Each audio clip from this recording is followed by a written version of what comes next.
We welcome you to the University of Akron. Tuesday night action on tap, and it is a rivalry.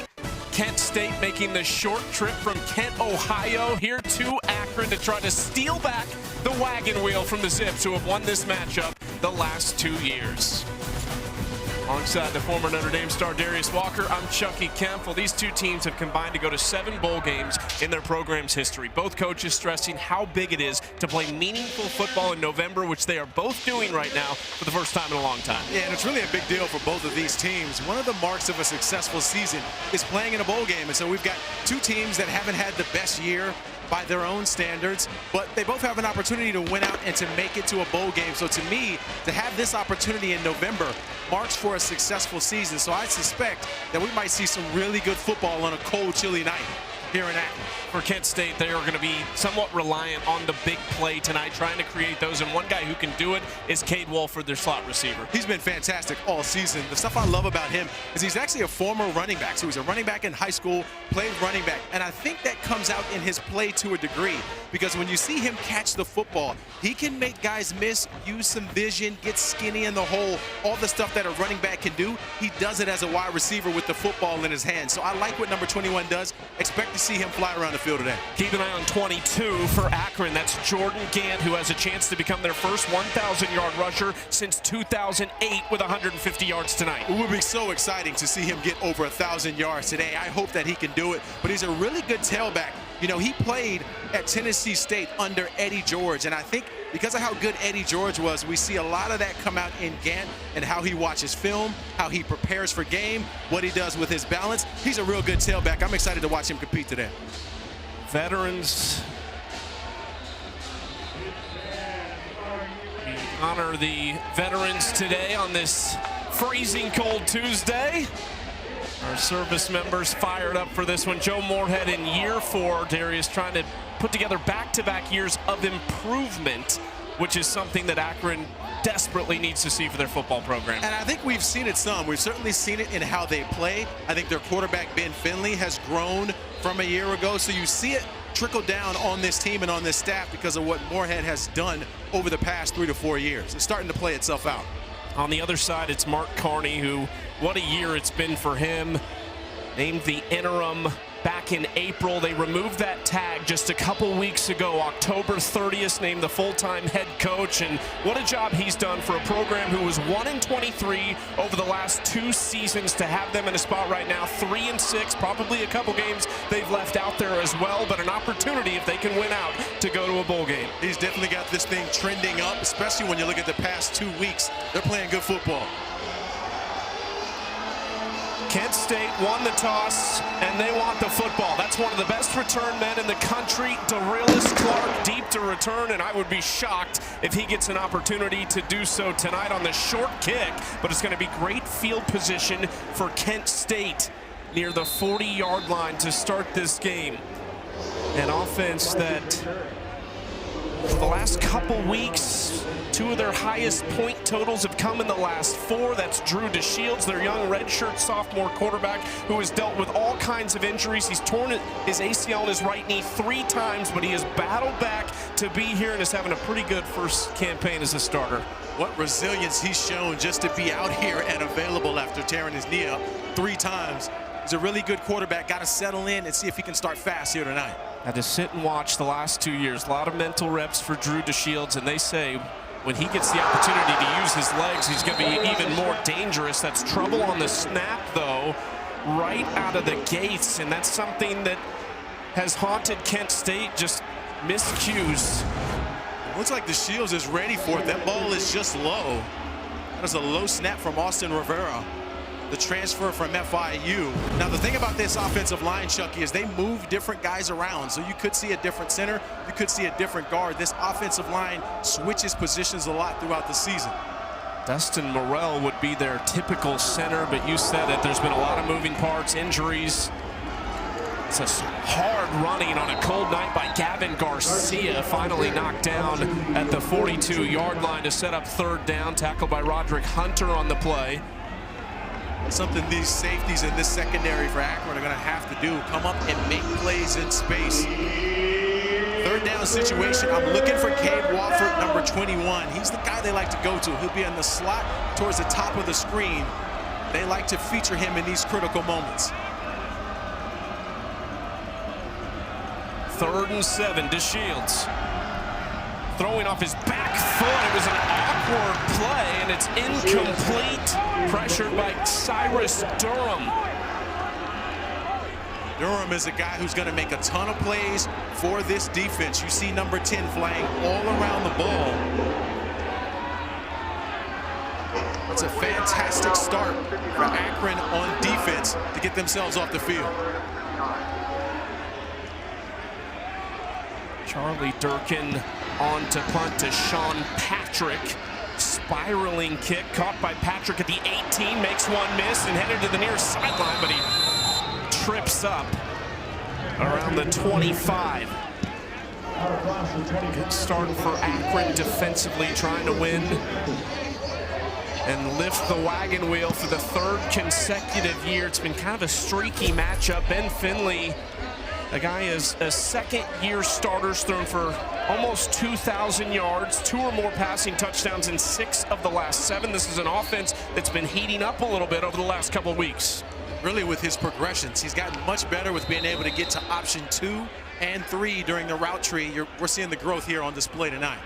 Finley returns, but 5 of his top weapons from offense last year are gone. So a lot of new faces he's throwing the football to.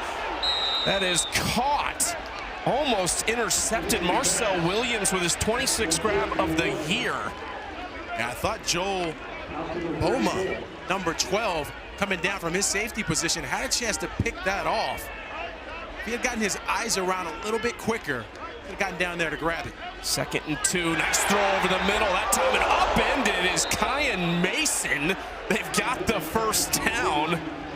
The circus tackle around the A at midfield. Mason has been playing terrific these past couple of weeks. Now, he's a small guy at 5'9", 155 pounds, but he knows how to find sweet spots in defenses and in coverages. Nice job picking up the first down. He's got a touchdown in 3 straight games and 4 of the last 5. And a nice rapport with Ben Finley as this season has gone on. 1st and 10 at the 49. Finley again throwing over the top.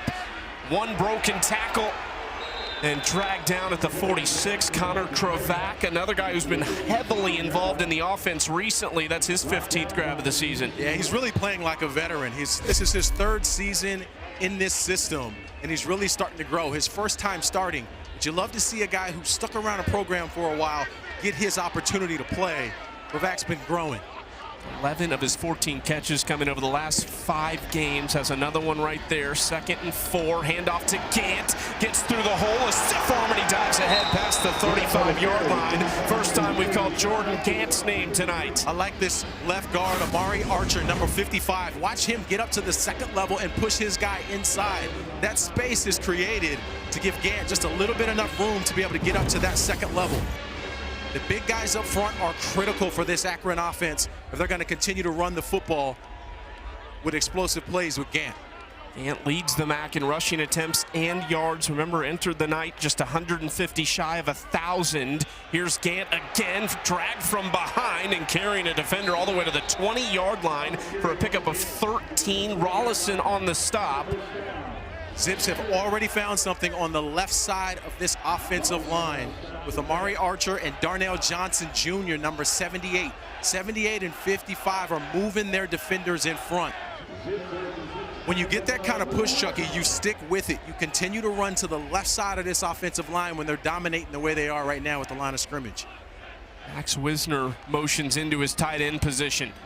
Handoff Gant, not a lot of space. Able to get about a yard to the 19-yard line. Tackled by Kanan Williams.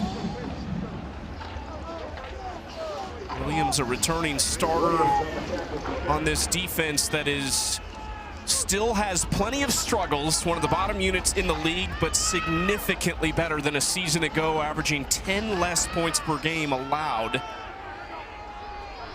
2nd and 9 for Ben Finley. And plenty of time. Now the pocket closing. Finley showing a little athleticism, takes off and dives ahead, close to a first down. They're going to mark him a yard shy at the 11-yard line.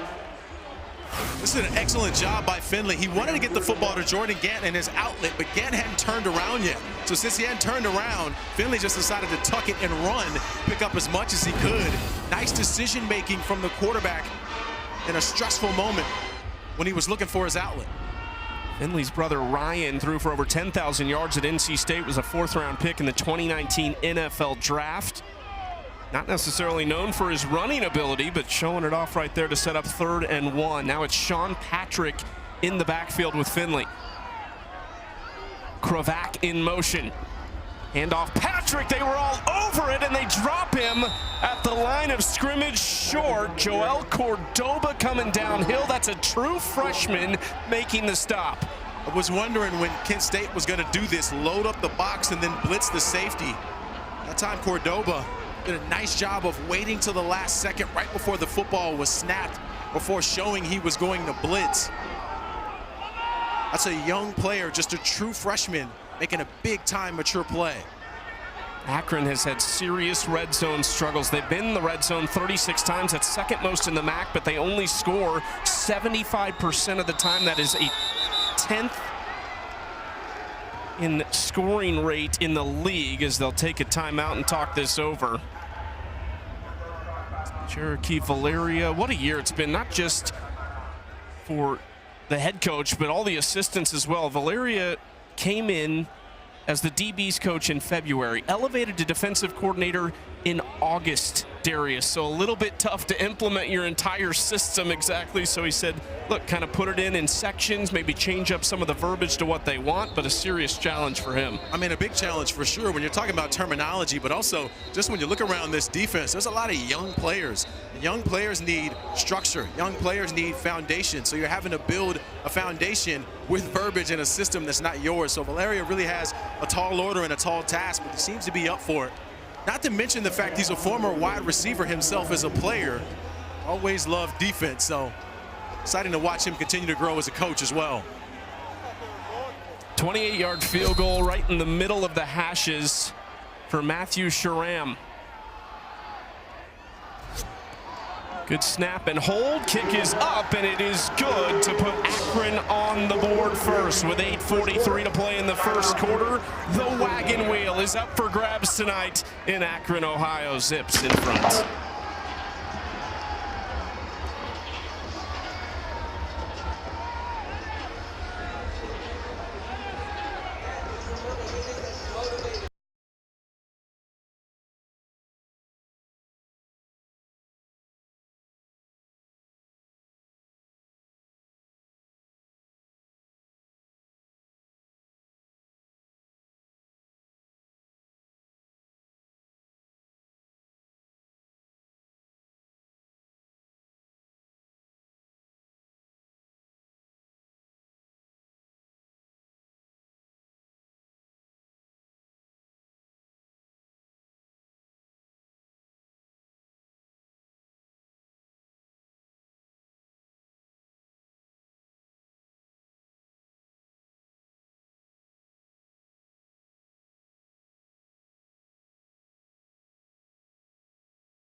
fans, some more dedicated than others. I'm not really sure what the O is doing there with a jacket, the C in the eye. Yeah. No. Are you that guy? Are you chest paint in the cold? I mean, oh, geez. Not in this climate, no. If you put me in Miami, I could definitely be one of those guys for you. I like it. 32 degrees. Feels like 18 out. Akron has a 3-0 lead. Rivalry matchup on a Tuesday night. Season winding down. Both teams, if they win out, can go to a bowl game. This one lofted toward the opposite side of the field and dropped originally. Akron special teams making a big play. Deshaun Martin couldn't hang on to it. And Chucky, I'm not sure if it got caught up in the light with his eye line, but you see him backing up and it just hits him in the face. Now he did a nice job of at least blocking when the play was over, not completely giving up on it. But sometimes when that ball is flying way up in the air and you're retreating, your eyes can sometimes get caught in the light. A lot of times you see guys wear the eye black underneath. That helps with dimming that light a little bit. Something to think about on the other side for Deshaun Martin. 1st and 10 from the Kent State 10. Lofted down the sideline over the head of Martin. Now, Chucky, when you look at this defense for Akron, they run a 4-2-5. When I was at Notre Dame, I used to love playing 4-2-5 teams because it meant there was an extra DB on the field instead of an additional linebacker. I think that Kent State has to figure out how to keep this football on the ground and start trying to win the physical game, because they've got to have opportunities to run the football. They've got 3 tight ends on the field right now. Handoff up the middle, and a decent run here, just as requested by Gavin Garcia to set up 3rd and manageable.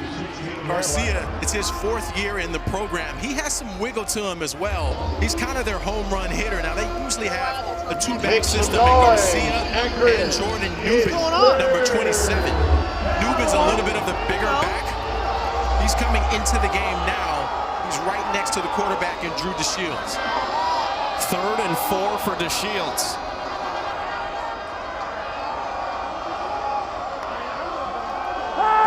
Rushes just 3. Little out route. DeShields connecting, and they've got a 1st down to convert on the 3rd and 4. Wayne Harris on the catch. He leads them in grabs this year and has had a good 2 weeks. Well, it's just a perfect route by him on the outside.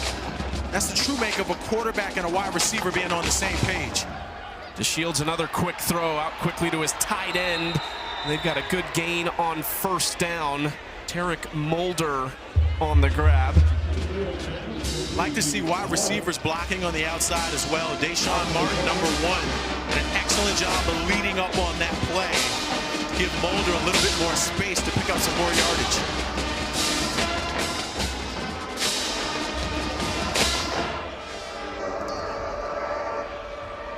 Wolford is in the backfield right now. They told us in our call this week they'd get him the football any way they can. They were trying to get it to Darius Clark. He was the other one they stressed the importance of getting the football to, but it's going to move him back.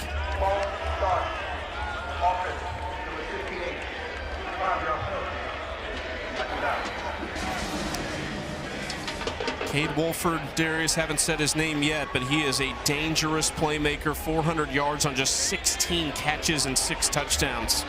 They do a really good job of being creative with how they get him the football in the slot, on the outside, in the backfield. They'll throw screen passes to him as well. He's dynamic and versatile. Jordan Nubin is the back this time on 2nd and 7. Play action. DeShields rolling out, looking for an option. Throwing back across his body. It's a nice throw, and it's Mulder again on the grab out of bounds. Just a few yards shy of midfield. This is an excellent job by Mulder of just tracking where the quarterback is going. He stops in the middle of the field and just keeps jogging to the right so the quarterback can see him. It's an excellent job on the scramble drill and a great coaching point for tight ends and wide receivers. When your quarterback's on the move, running the same direction as he is, you might get a chance to get a football. Wolford in the backfield again. 1st and 10 at the 47-yard line. Clark in motion. DeRealis Clark, a ton of speed on the handoff. Straight out though, and he's dragged down from behind. And again, Cyrus Durham in on the stop, the redshirt sophomore from Atherton, California. Durham has been holding down this anchor on the outside. Does a nice job working with his hands first, then getting off and getting DeRealis down to the ground. A fantastic job. Now, his dad was in the military. He now trains MMA fighters. I think there was a little bit of an MMA takedown on that play, just saying. Whatever it takes, sets up 2nd and 13. DeShields steps up, he's hit, and he's dropped. Ronald Hall, his first sack of the season, at a timely moment to set up 3rd and long. There's two guys, Ronald Hall, 5, and Bruno Dawn, number 41. Number 41 and 5 both get home. Look how they're pushing their offensive linemen back into the lap of Drew DeShields. Excellent job using your hands on the defensive line, but just being stronger than the other guy in front of you. What a play. Newman in the backfield on 3rd and 18.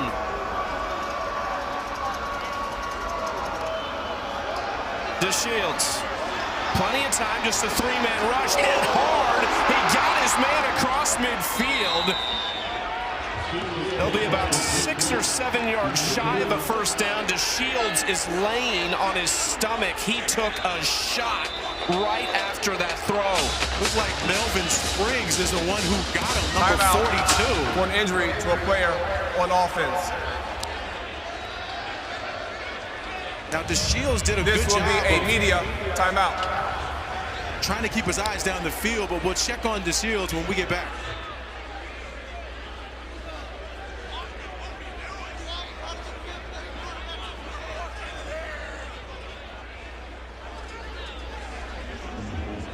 Game clock operator, please reset the game clock to 4 minutes and 36 seconds. 4, 3, 6.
Minutes left here in the first quarter. Before the break, Chucky, we saw this hit on Drew DeShields. Melvin Spriggs, number 42, he's keeping his eyes down the field. Shields is, and just doesn't really understand where his body is or where the defender is. Number 25 for Kent State is now wearing number 59. Number 25 for Kent State is now wearing number 59. A big shot. Luckily, he was able to get up and walk off over his own power. Hopefully, we'll see him back in the game, but you never want to see your quarterback take shots like that. We'll see on their next drive if it is DeShields who is back at quarterback. For now, it's Charlie Durkin on to punt on this 4th and 5. Durkin loved to hit his average here of about 41.5 and pin Akron deep in their own territory. The wind kind of whipping around in his face. It's going to land at the 11 and hit an Akron player, and it's recovered by Kent State. And it's the long snapper, Gus Goodell, who recovers it. Looked like it was Malcolm DeWalt, number 17, who the ball hit. The ruling on the field is a scrimmage kick touched by the receiving team and recovered by the kicking team. First and goal for Kent State. And it's terrible because it's just wrong place at the wrong time. Runs past the play. He's trying to get out of the way. Just happened to take a favorable bounce in the wrong direction.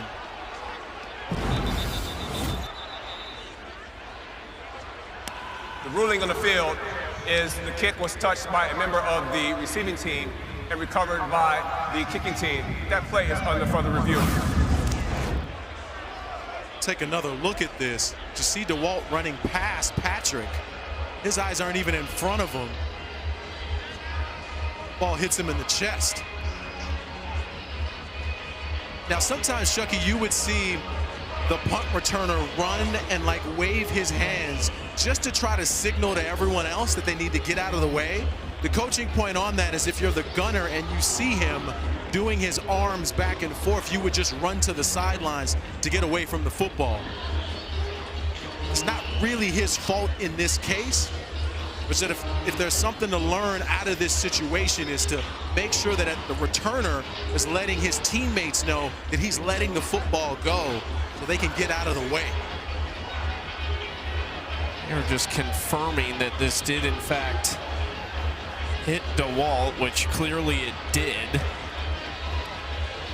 The other side of this is Kent State has only been in the red zone 13 times this year. They are going to get their 14th red zone trip off of a muffed punt, so to speak, and a fantastic field position at the 9-yard line and a huge chance to take the lead early in this game. Just a week ago, Darius, Kent State, they lose to Ball State 17-13. Numerous false start or offside penalties on them defensively on fourth down to keep drives alive. A couple personal foul penalties that put Ball State in great field position.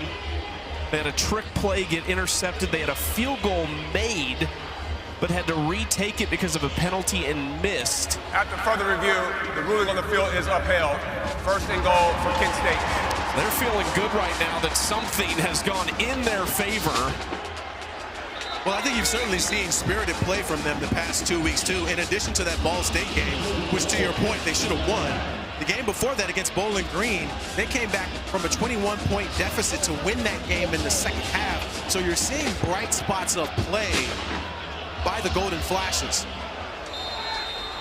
See it here, one of the lowest marks in the FBS as far as red zone trips is concerned. It is Drew DeShields back at quarterback, which is another bright spot here for Kent State.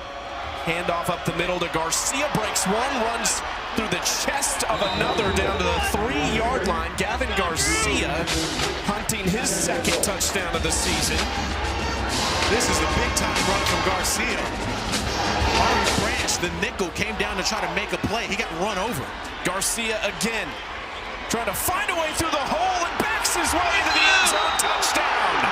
What a turn of events after another Akron defensive stop. They give it back. Kent State in 2 plays makes them pay. Wow, Chucky, the strength of Garcia on this play. He's stopped at the 5-yard line. There are 4 or 5 defenders there trying to stop him, but he keeps those legs moving, pushes the whole pile to the house. He's dancing all about it. Chucky, he does not miss leg day. He's not skipping leg day at all. It's not happening. He took a dance right out of your playbook. The extra point is good from Harisco. That's just the second touchdown of the season for the Pennsylvania native Gavin Garcia.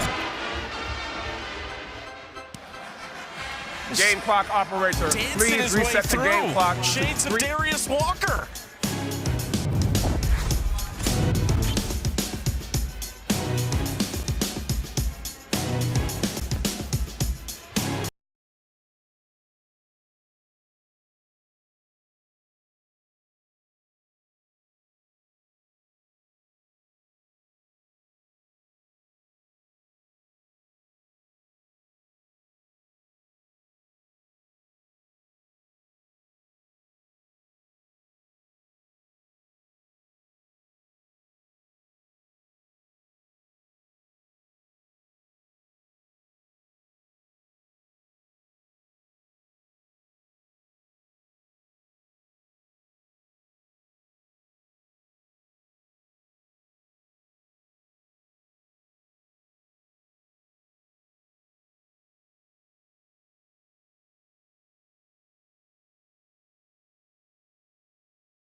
trying to stay warm on the sideline, trying to help his first-year head coach, second-week full-time head coach, get a win in this rivalry matchup. Mark Carney, 4 years at Charlotte, the last 3 as the offensive coordinator before taking over as the tight ends coach in January of 2023 at Kent State. Last year, elevated to offensive coordinator. And then in April, following the firing of Kenny Burns, elevated to the interim head coach. And then in the last couple weeks, named the full-time head coach at Kent State. And what a boost this would be. Already 3 wins, and he's doing a lot of positive things for a program with 1 over the last 2 years. So this is returned to the 30, and fighting to the 32 is Brandon Hills. Well, that's been the fun part for Mark Carney when we spoke to him. Part of one of the things he said is he's having a blast. Like, he's just enjoying this moment and this opportunity.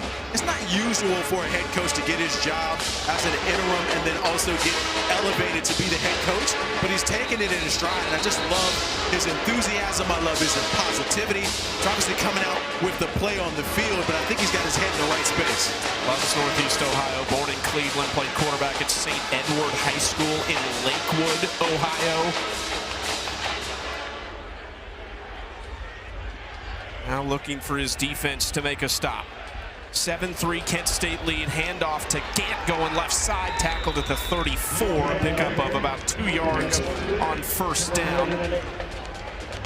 Nice job defensively on that defensive line by Jahian Roy, 33, protecting the edge.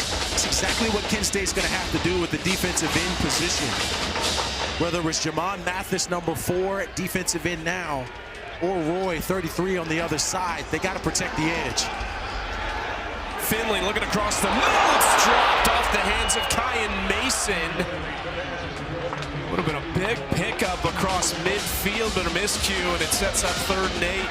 Unfortunately, this is something that Kent State is going to see from Akron because they've been doing it all season. 19 drop passes, count 20 now because of that one from Mason there. Wide receivers not being able to pull the football in, not helping their quarterback, Ben Finley. 3rd and 8, Kravac in motion. Finley looking for a big conversion.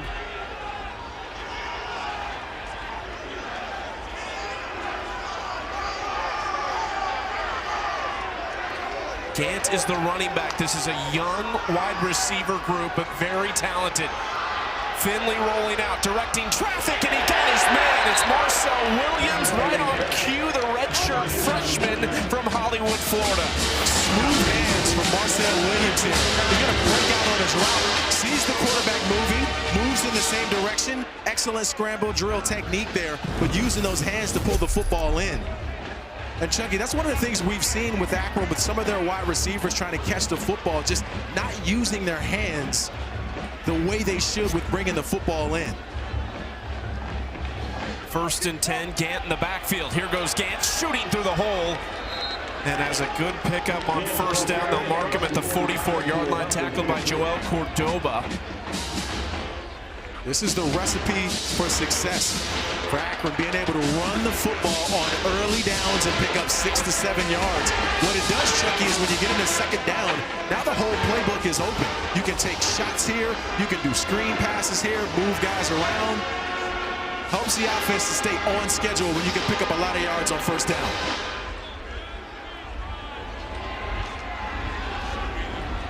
Gant on the carry. Grab from behind. He does have just enough for the 1st down, though.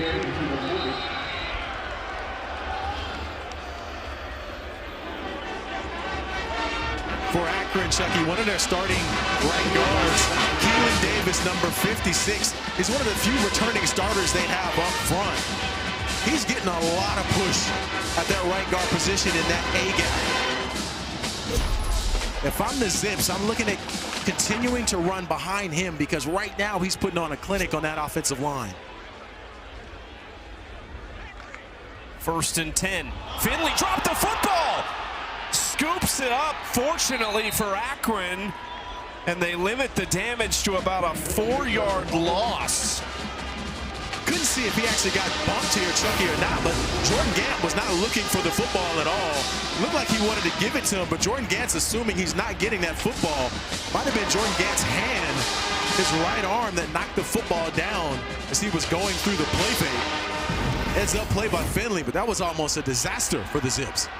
Finley almost fumbled again after he scooped it up, didn't quite have it cleanly. Now 2nd and 14, Finley throwing sideline, caught there by Wisner. Just shy of the original line of scrimmage, going to set up 3rd and long.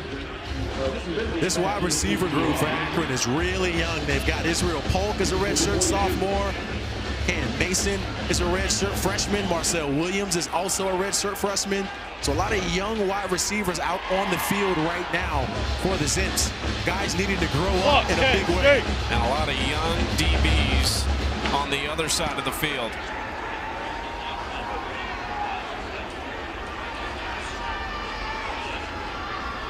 Finley taking his time. Gant steps up right behind the line of scrimmage. Finley throwing downfield, sideline, and Williams and Mason both in the area, both kind of looking around. Not sure who it was to. Yeah, it seemed like a miscommunication between them because that ball landed, you called it, right in between Williams and Mason. Neither of them were in position to catch the football, and they both were kind of scratching their heads. They've got a combo around here on the outside. Nice job of hitting off the line by DJ Barnes there, getting hands on Mason to disrupt the route.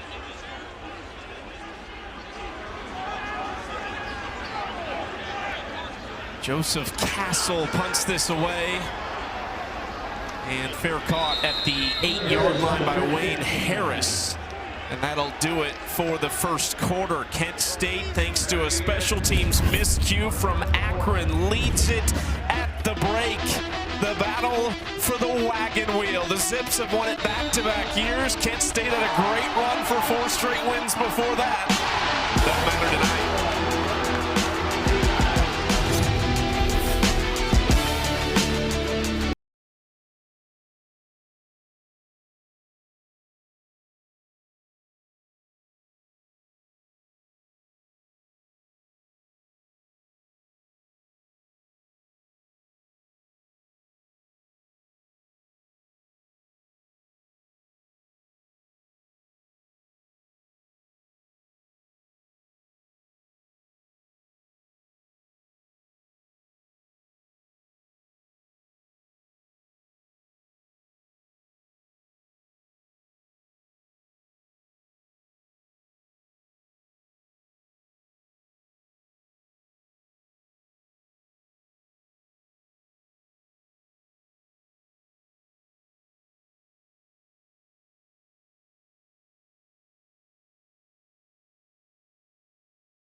7-3 Kent State over Akron after one quarter. This is the most relaxed man in America taking in this game. Really just a fan of action in general. What's he got in that cup is what I wonder. What's in that cup? Some nice warm hot chocolate.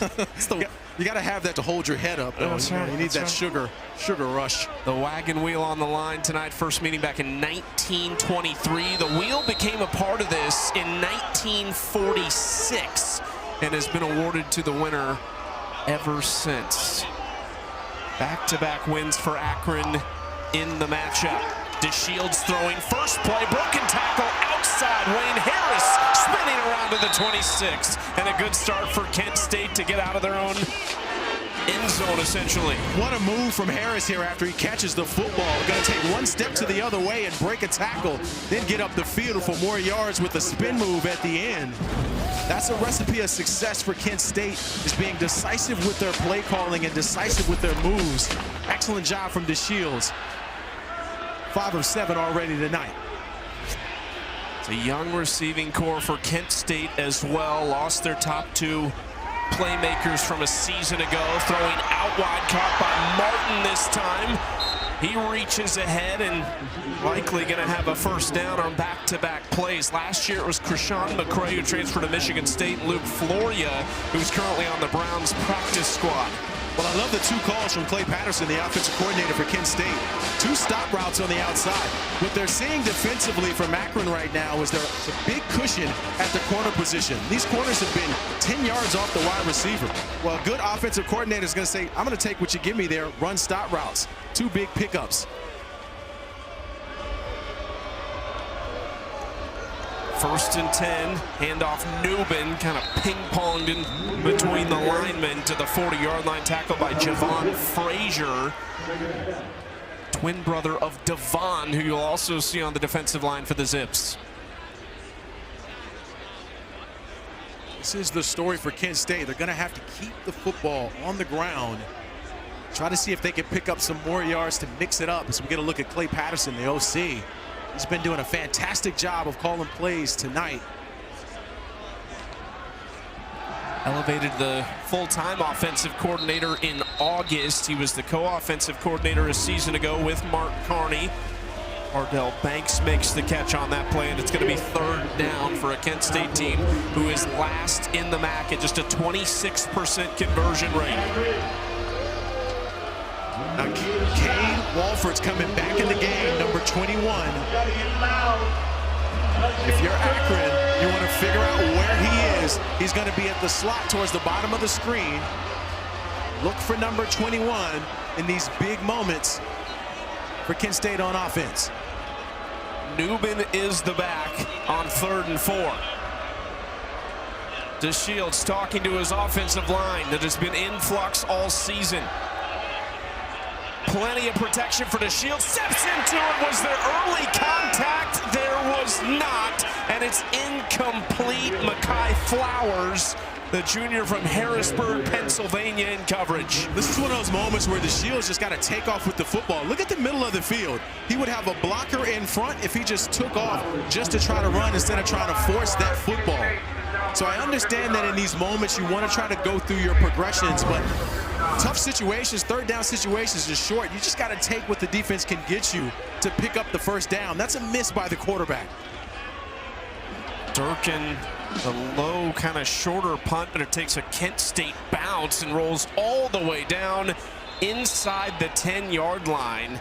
Ends up being a great one for Durkin, just 47 yards, but pins them back at their own 10-yard line.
Zips with 12:02 to play in the first half. For 20 years, All-State has celebrated every field goal and extra point made at participating universities by donating to the university's athletic scholarship fund, supporting all student athletes.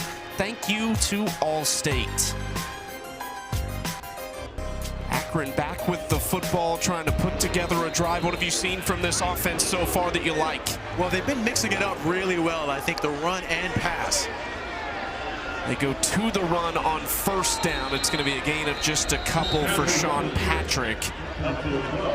One of the things I love about the Zips offensively is they use their formation and their splits to stretch the defense out. So you'll see trips towards the bottom of the screen here. These guys are going to be cheated way outside to try to stretch that defense out so that they have favorable numbers on the inside to run the football.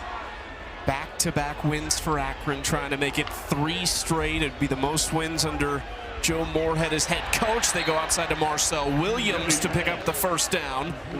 Of course, you're talking about the offense. Joe Moorhead, an offensive guy, spent 2 years as the head coach at Mississippi State. He was the offensive coordinator in Oregon under Mario Cristobal,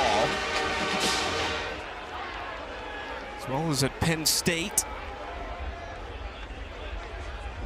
He's won multiple awards as a coordinator as well. He's an offensive guru. First and 10 at the 23. Handoff up the middle. This is Patrick again. Tackled at the 29-yard line.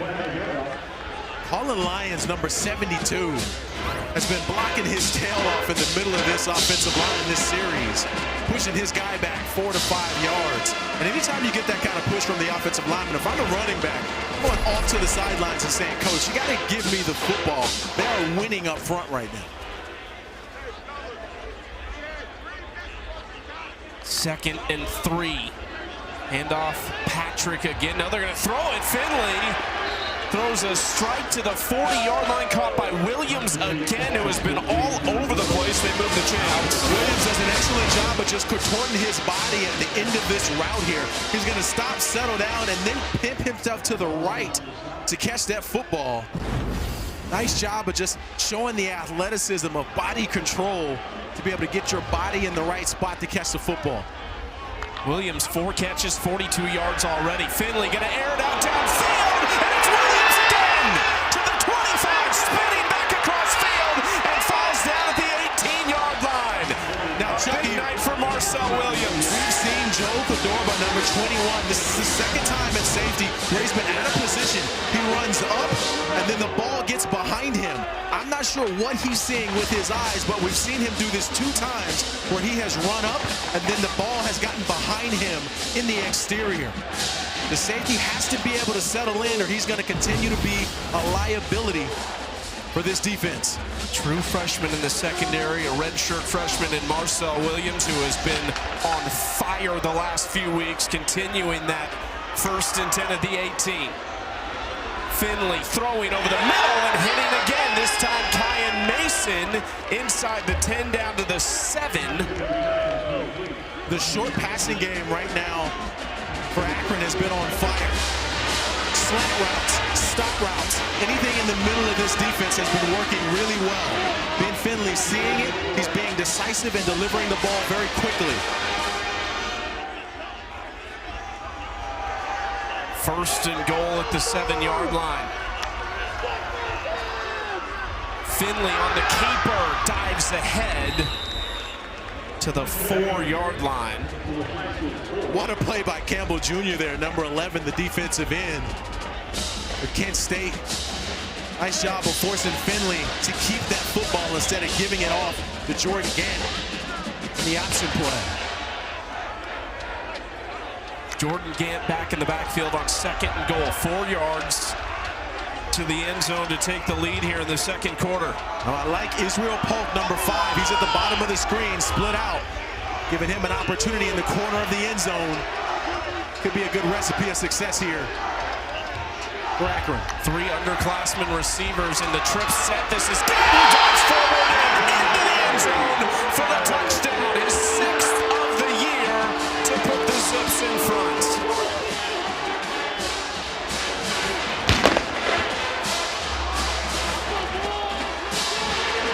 Chucky, I go back to the stretch of the formation.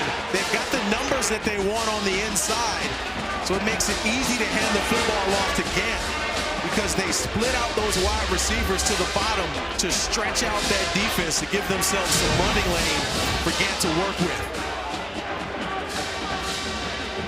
Sharam on for the extra point.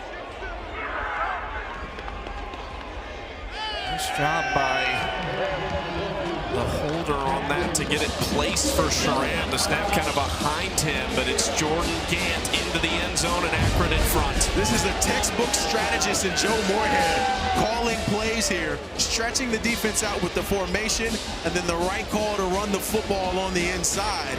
The tire goes around the neck. I wonder how heavy that thing is. More football on the other side.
The College Football Playoff begins December 19th and concludes with the National Championship January 19th on ESPN.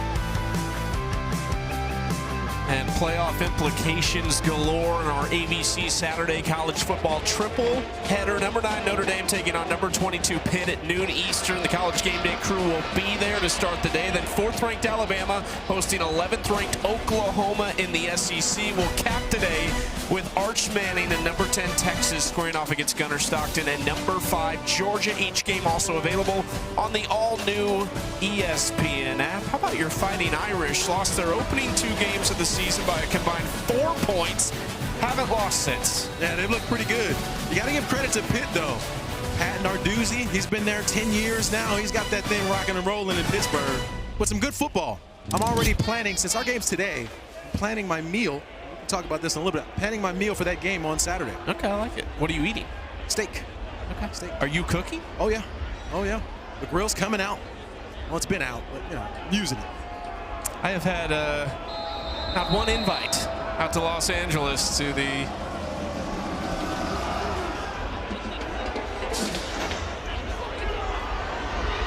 turn from the 30-yard line to the 38. Kent State gets the football back. Offensively, on that last drive, we saw Drew DeShields try and squeak one in across the field. One of the things they talked about with DeShields, because of the knee injuries, kind of feel like maybe next year after another offseason, if he could stay healthy, that the run game will really become a part of what he can do. So far tonight, 7 of 10, 80 yards. Yeah, we've seen him now. He's had a couple of opportunities to run the ball after plays have broken down, and I understand that he's got the injury. He's not fully there. but you have to take it when the opportunity's there, even if you're only going to get a couple of yards. Handoff up the middle and hit almost immediately in the backfield. Gage Summers had a fumble return for a touchdown a week ago, makes the stop.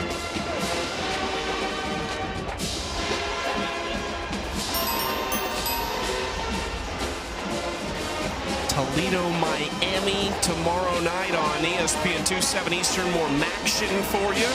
Northern Illinois, UMass tomorrow on ESPN. Always down for some action. We saw a guy earlier that was all decked out with the action gear. They get it out wide. A quick tackle on the play by Roderick Hunter. So, Chucky, I want to just go back to these opportunities that DeShields is going to have in the passing game. Watch this play. The defense is going to bail out. So you see the linebackers bail out. There's so much room here for him to be able to run. That was the last series. He's got to take advantage if he sees that again to try to pick up some positive yardage instead of trying to force the football. Yes, he may not fully be there health-wise, but he still has to take off and run. 3rd and 6. 6:30 to play in the first half. What feels like a pretty quickly moving first half to this point. DeShields throwing outside. That's a long throw, and it's incomplete. DJ Stepney breaking on the ball. I drove 8 hours for action. Woo! It's a Toledo hoodie. What is going on here? That is commitment there. I'm trying to think about what I would drive 8 hours for. In-N-Out Burger. You had In-N-Out there. Would you drive 8 hours for In-N-Out? I mean, you know me. If I see it, it's happening. So don't tempt me. Double-double. Durkin on to punt. He's going to take a big hop inside the 15 and down to the 10 where that ball is downed for Akron to take over to try and extend after a very positive last offensive series. They lead Kent State by 3 with just over 6 to play in the first half.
6 minutes left here in the first half.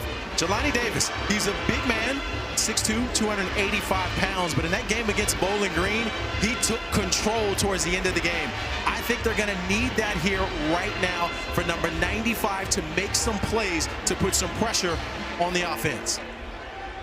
See if he can disrupt them after an 8-play, 90-yard scoring drive that spanned 4 minutes and 11 seconds. They'd love to finish the half with another one of those and take a 2-score lead. Fake handoff from Finley, tipped up in the air, dangerous, and it's still caught. Williams can't be stopped tonight, and he's finally tackled across the 40-yard line.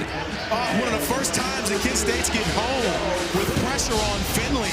Excellent job getting in there to add some pressure on him, and the ball gets tipped up, but Williams just cannot be stopped today. Right place, right time for the young redshirt freshman.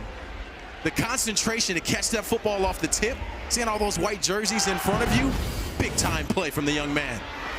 His 6th catch of the night. He's now over the century mark in receiving yards. Handoff to Gant, who dances around and is tackled at the 45-yard line by Mason Woods, their second leading tackler and the returning linebacker.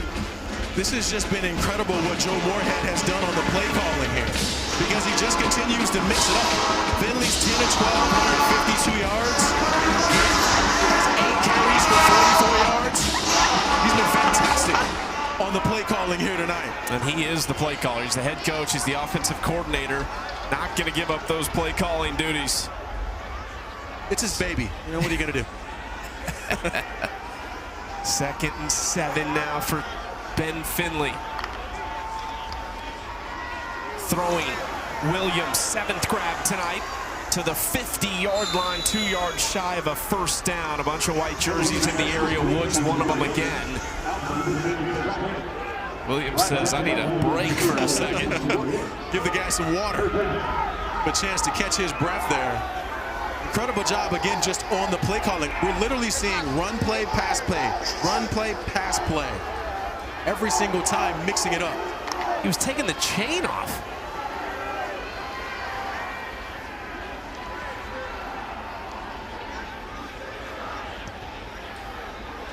Third and 2. Polk in motion, handoff up the middle to Gant, who dives ahead. He's got the first down. As the clock ticks under 4 minutes remaining in the first half. This offensive line is really starting to gel, Chucky. Kenneth McManus, the 4th, number 53, the left guard, did a good job of getting up and pushing his guy to the side to allow Gant a crease to be able to pick up the first down. And that's the thing about this offense that we've seen flashes of all season. All areas can be really good when they're playing well. The O-line, the running game, the wide receivers, the quarterback. It's just the consistency that they've missed week in and week out, but it's there. We talked about it with Ben Finley coming back. It's great you get your quarterback back, but he lost his top 5 weapons, so he's thrown to a bunch of new faces, young guys. Jordan Gant was a fantastic pickup from Tennessee State, but taking a little bit of time, though. The last 3 weeks, they've scored 24 or more points. It's their best 3-week stretch of the season. They look good again to start the night. They could put together back-to-back touchdown drives to end the first half. Something is starting to click for this Akron team. And look, we touched on this a little bit at the top in the first quarter. The drop passes have really been the story for them. So when they start catching the football and don't have those errant drops, the numbers can continue to go up. But tonight, Finley's been great, Gant's been great, Williams has been fantastic and dynamic as well. But it's just the consistency. We got a lot of football left. There's a ton of game left. They got to continue to keep it up. But a thumbs up right now for this offense. Both teams still hopes of a bowl appearance this year. Akron needs to win their last 2 games. Kent State needs to win their last 3. That ball was almost intercepted, incomplete, looking for Kyan Mason. Excellent job in the secondary there from Derek Jackson, the 3rd, number 31. Playing well on the back end for Kent State. Another one of those young players, you mentioned it here in the secondary for Kent State on defense. Miller, Tucker, Jackson, Rollins as well. They're all young players, redshirt freshmen and redshirt sophomore. So bright future for this secondary, but it might take a little time. Yeah, they've got those young impact guys on both sides of the ball. Mark Carney said, we're not going to make decisions in fear of the portal. We're trying to win right now. Finley throwing sideline, almost intercepted. Oh my goodness, that would have been incredible from Rollison. Well, he was all over Polk here. Watch 22 come into frame. I'm not sure if he got there early or not. Looked like he just made an incredible play on the football. He was there in coverage the whole time. Maybe had a little bit of jersey, but that's an excellent play from the corner. And really one he should have caught and intercepted. Cherokee Valeria talking about that trio of freshmen in the secondary. Said, I came into this year with a full head of hair. Look at me now, I'm bald. Said it's been a lot of fun. They are super athletic. Still, though, some room to learn. Well, at least he has an excuse on the baldness. I don't have the same stress, so I don't know what's going on with You've been working with me all year. Finley outside, incomplete to Israel Polk.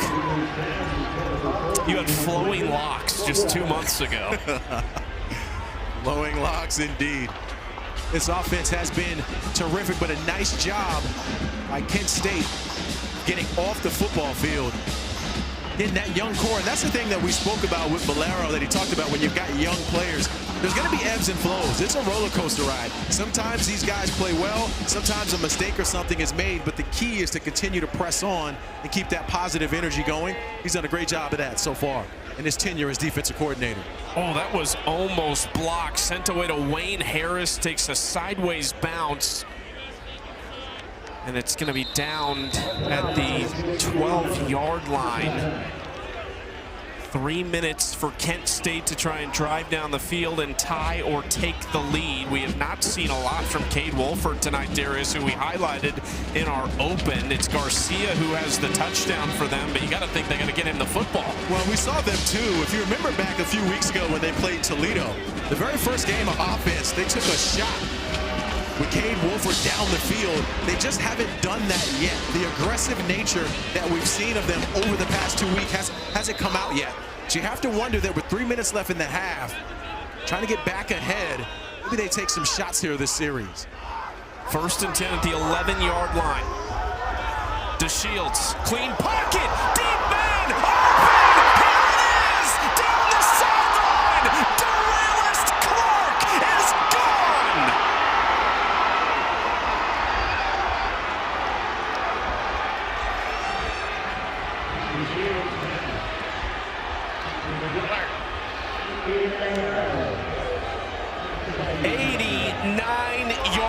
DeShields to Clark.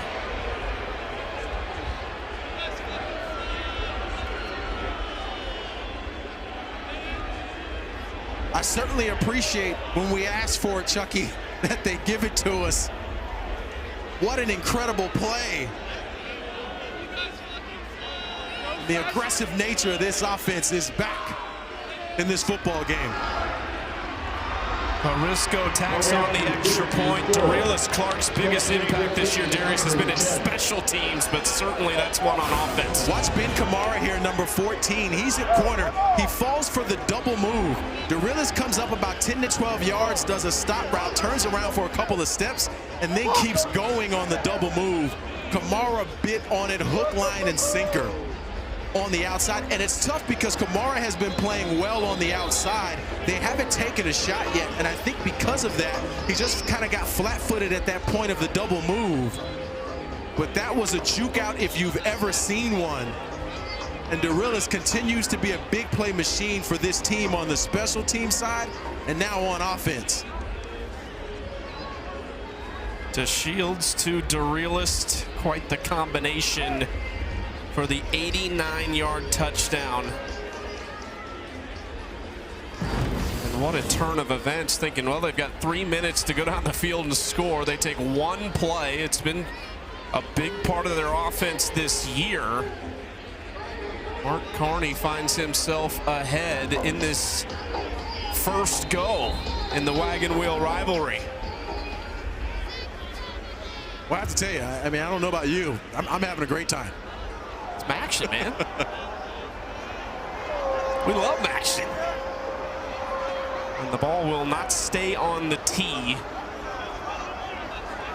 And we're going to need a holder to come in. The wind gusts are up to 33 miles per hour tonight.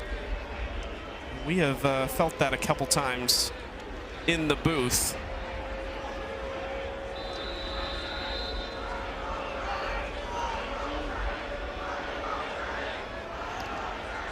Booted away with the wind behind it deep into the end zone for a touchback. And so just a few seconds after Kent State got the football, Akron will have a chance to drive the length of the field in 2 minutes and 50 seconds to finish off the first half. Well, both these quarterbacks have played pretty well so far today. With DeShields got the touchdown that we just saw. And I think Finley has been good with what he's been asked to do. We've talked a little bit about the opportunities he's going to have, especially in the second half as a runner with the football in his hands. But so far, so good for both quarterbacks. Now, to me, Chucky, this series, this drive right now for the Zips is crucial because Kent State gets the ball after half. They're going to get the ball after half. So this drive is going to be critical for momentum the rest of the way. Finley throwing. He's taking a shot downfield toward Williams. It's incomplete. Rollison in coverage. We've seen him make a couple big plays tonight. One of the most interesting things between these two offenses with Kent State leading is they've taken 2 snaps in Akron territory. It was after that muffed punt that set up a touchdown in just 2 plays. Akron has ran 16 plays on the Kent State side of the 50-yard line and find themselves down 4 points. 2nd and 10 at the 25. Kravak motions into his tight end spot. Finley, handoff, there was nothing doing. Blown up immediately by Mason Woods. They say is the undisputed leader, the alpha of this defense. Yeah, he's certainly playing like it on this play. Mason Woods, number 0. He and C.J. Young are the 2 backers that make a ton of plays, number 0 and number 3. But look at him navigate that traffic around the running back to be able to get the QB down. Just a big-time play from the leader of this defense in a time when they really need it most. Mason Woods was their top returner. He was 2nd in tackles a season ago. Transferred last year from Towson, spent 3 years there. He's a Jerry Rice Award finalist in 2022. That is awarded to the top freshman at the FCS level. A leader is a redshirt senior from Woodbridge, Virginia, for this Kent State defense. He probably has similar views of the young guys around him as his defensive coordinator does. Without a doubt, the old guy in the group. Hard to imagine that for someone who's probably 20 years old. It is what it is. 3rd and 14. Handoff to Gant, who shoots through the hole. Gant to the 35-yard line. They've got a first down all the way to the 38, a gain of 17. Right now, the MVP for this offense is Colin Lyons, number 72 at center. He is destroying his team right now on defense, getting a body on a guy to create that space for Gant to get up the field. When you've got a center who's athletic, can snap the football, and then get to the second level, just going to bode well for the running game. Lyons is playing outstanding right now. 5th year in the program on senior night, having a good one. Finley trying to escape pressure, and he is dropped in the backfield. Caden Williams and Thomas Aiden bring him down. Williams and Aiden showing you some strength in the middle of this defense. Just pushing the offensive line back into this. Big time play from Kent State. Under 2 minutes left here to go before half. And the Zips get it going. Let's find out.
Introducing SportsCenter for you.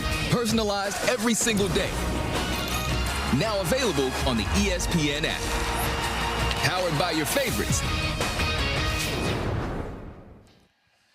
Second and long for Akron out of the 2-minute timeout, trailing their rival Kent State here late in the first half. Darius, where are you looking here if you're Ben Finley? I mean, Marcel Williams has just been outstanding here today. He's towards the bottom of the screen there. Finley is looking that direction, now the other way. He's been under serious pressure this drive, and he goes down again. The fourth sack tonight for the Golden Flashes defense. Jamond Mathis this time, who transferred over from Southern Illinois. Well, the first guy to get there is Blackowitz, number 58, a defensive tackle. He's the first guy to come in and to create the pressure there. Doesn't get him down, but the Cavalry able to come in and clean it up. And what an impressive outing for Kent State there, because they're able to get that pressure by only rushing 4. You only have to rush 4 to get pressure there. That's going to bode well, not only for your defense, but put a ton of pressure on the quarterback to try to find options quickly. Darian Blackowitz, a true freshman D lineman. That's 4 TFLs on the season. Doesn't get credited for that one, but certainly had a hand in it. Now, when you look at this Akron offense, Chucky, with sacks allowed, they came into the game with 26 sacks allowed, which is one of the top and one of the most in all of FBS. They're great with run blocking, but they've struggled with pass blocking, which is an interesting thing because when you look at this offensive line, they've got studs all around. They just haven't figured out the technique when pass pro. Got to figure out how to apply the skills they have in run blocking to pass blocking to counteract some of these sacks. 3rd and 22, pressure coming off the edge, picked up, throwing over the middle, and got his man down to the 49-yard line. That is right at the marker to Kyan Mason. I think they're going to mark him about a half-yard short of the first down. Well, Chucky, I love to see running backs have an impact in pass pro. Jordan Gant that time had an incredible block on the outside to get the safety down, to make sure Ben Finley had the time to be able to throw that football down the field. 4th and 1, Finley and the offense staying out there. Clock ticking down, and we'll see how serious they are about this as it gets to 1:10 and counting. Gant is in the backfield. Really surprised here that they're not trying to pass this football. Just snap it. Finley, a little trickery in the keeper. He's got it to the 47 of Kent State. I love the play call here. We've talked a lot about Marcel Williams. They use him as a decoy this time. Coming around, fake the pitch to him, and Finley's able to get up the field and pick up the first down. Again, I go back to Joe Moorhead and his ability as a play caller. So outstanding and elite with how he's mixing up and being creative with the play design. Akron has just 1 timeout, 40 seconds to play in the first half. Finley taking a shot down the sideline. It is caught. There was a lot of room over there for Israel Polk, all the way to the 28-yard line. This is a great route from Polk. There was a couple of guys open on this, but watch 5 towards the top of the screen. Nice job of just settling down, finding space right before the out-of-bounds boundary so he could catch it and get out of bounds. Nice job, but a perfect throw from Ben Finley. Finley closing in on the 200-yard mark. 1st and 10, Finley throwing outside, incomplete. Closest intended target would have been Kravac. That'll stop the clock with 32 seconds. The Zips still have that 1 timeout. Finley, 13 of 20, 197 yards right now in the air. He's having a really productive night here in this first half. But I go back to that offensive line. If they can figure out how to protect consistently in the passing game, really got a chance to put up a lot of points on a lot of people. But it's the consistency that's been the issue. Finley throwing toward the outside and connecting with Jean-Louis to the 16. There's a flag in the backfield. Kent State had brought a lot of pressure. It was picked up well by Akron, who'd been struggling on this drive. But was it legit? Number 50, 10-yard penalty, 2nd down. Got Allen Jones Jr. there, the right tackle on the hold. Transferred in from West Alabama. The problems for this offensive line in passing attempts continues to be the issue for them offensively. Just consistency in the passing game with protection of the quarterback, but then also not hurting themselves in that area. Kicker Matthew Sharam's long this year is 44 yards. He would be kicking straight into a very stiff wind. They've got to get some of this yardage back. Finley all day to throw, goes underneath to Gant, who's hit at the 32 and fights forward to the 30. 17 seconds left. There's a little extra on the far side of the field, but no flags come out. There's a timeout on the field, Akron's last. Timeout, Akron. Their third and final charge timeout of the first half. This will be a 13-second timeout. It was a nice job by Ben Finley at just understanding the situation and trying to get some positive yards in it, knowing that you still have another timeout. Try to stop that clock and get a little bit closer. Now, one of the things we see teams do sometimes in this area, Chucky, is try to get it to the end zone for a play, since they feel like they're close to the area. Sharam is trying to size up the wind right now. He's taking it in. Real scientific with it. No timeouts. If this is short of a first down, even if they get a first down, this is likely going to be a fire drill type field goal for Sharam. Now, Chucky, they've got Marcel Williams towards the bottom of the screen, split out. An out route to him, breaking out towards the sideline could make sense. Pressure coming. Finley going end zone for Williams. Coming at the 2. Spins touchdown. Marcel Williams. Unstoppable in the first half.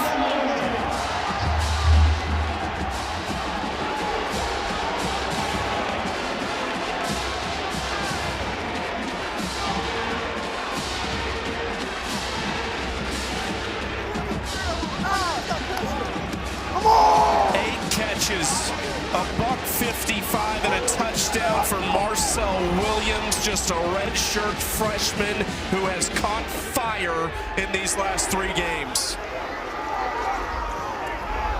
Nothing to it for Sharam on the extra point in a back and forth first half. Ben Finley's been dropping dimes to Williams. Well, sometimes, Chucky, it's not about being creative. It's just throwing the football up to the guy who's been making plays all day.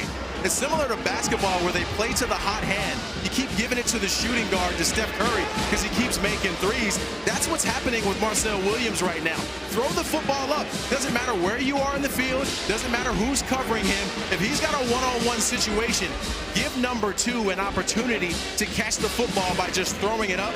He's playing lights out so far tonight, putting on a clinic here this first half. Played his first college season at Marshall, redshirted, only played in 1 game, came over to Akron and is looking like Finley's favorite target down the stretch of this season. What a night it's been for Ben Finley, too, on senior night. He's a Phoenix native, but now in his 2nd season as a starter here at Akron and trying to help lift this program back to the postseason. Career high $155 for Williams. Had 104 a couple weeks ago against UMass, had 6 for 74 at Buffalo.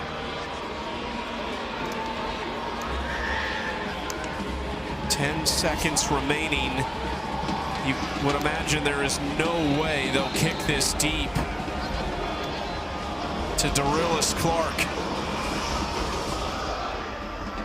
And they do pooch it to about the 35. Somebody's got to jump on that. They do. Good hands by the special teams unit. Kent State offense takes the field with just 10 seconds, and we'll see if they're happy to take this to the break. I think that's probably the smart move for them, just to go ahead and to get in at halftime. Still a super close game at this point, with both teams finding some success on offense late into the 2nd quarter there.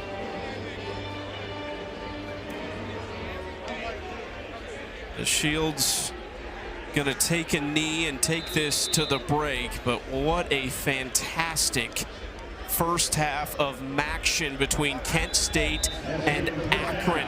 The wagon wheel is on the line tonight, Darius, and they both want it badly. It's been Marcel Williams' night so far, over That's the end of 150 the second receiving quarter. yards, and the big touchdown late in the first half to put the Zips back in front.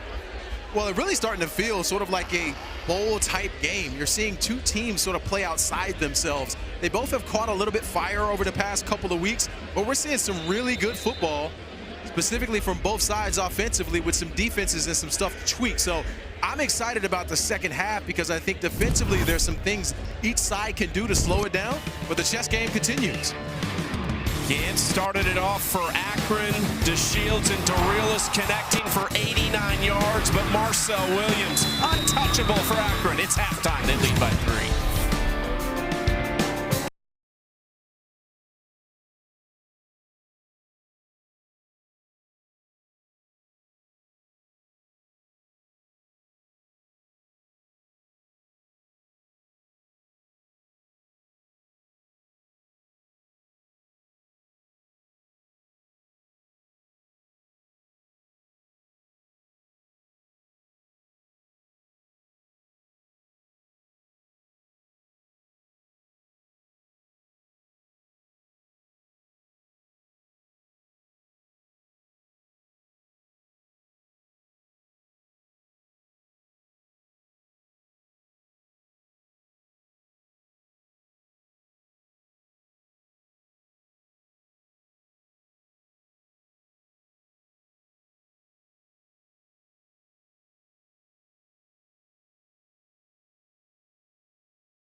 September 2nd, the University of Akron community is celebrating group number 2025.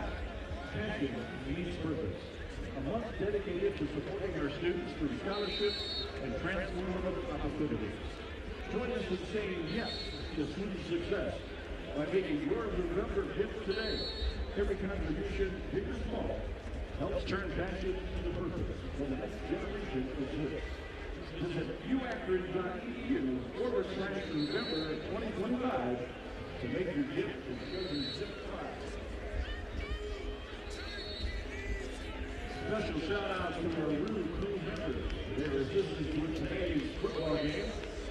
Club of Volleyball, Club of Ultimate Frisbee, African Student Association, Francophone Student Association, Kimmy Jeopardy. Thank you for your support of Akron Athletics.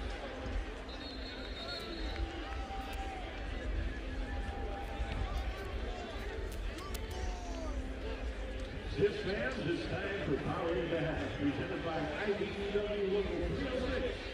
Men and women proudly following our community both on and off the field.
(17-14), Akron leading Kent State. Less than 15 miles separate these two universities. Golden Flash is making the short trip over for this rivalry. Some very dedicated fans in the building. Big first half for Marcel Williams, over 150 yards receiving, and the big catch at the end of that first half to give Akron the lead. Darius, what a fantastic one half so far in action. Well, it's certainly been a lot of ups and downs for both teams, which makes it exciting. The one thing I am surprised about here, Chuck, or should I say impressed with, sometimes in these rivalry games, the emotion gets the best of you. You get those late penalties, those late hits. We haven't seen a whole lot of the emotional stuff after play, which I think is positive. Hills fields it from the 10-yard line, makes a couple miss. Here goes Hills down the sideline, tripped up at the 50-yard line. Brandon Hills with a big return, his longest of the season.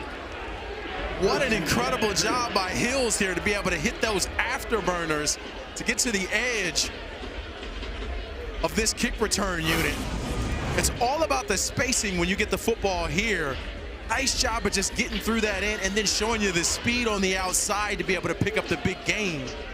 You have to think that the momentum from that touchdown from Marcel Williams right at the end of the second quarter, that has carried itself over to this team, provided a spark and life, and it shows up on special teams as well.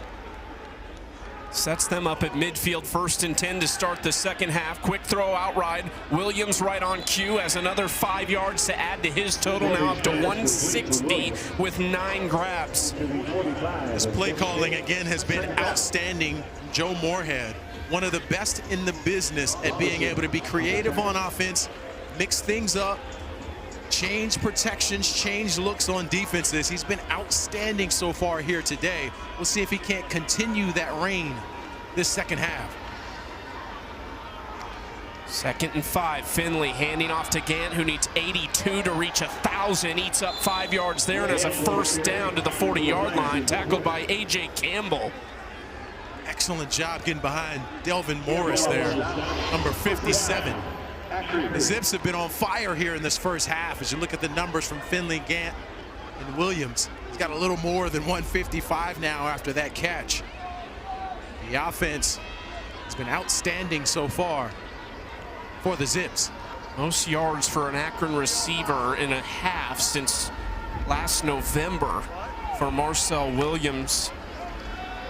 Finley throwing again toward the sideline. Guess who? 11 more eaten up by Marcel Williams. Now, I think Kent State defensively is going to have to start to change up some stuff here as far as Williams is concerned, because one guy on him is just not enough as it relates to his productivity here today. So one of the ways you can help yourself is bring that safety over the top.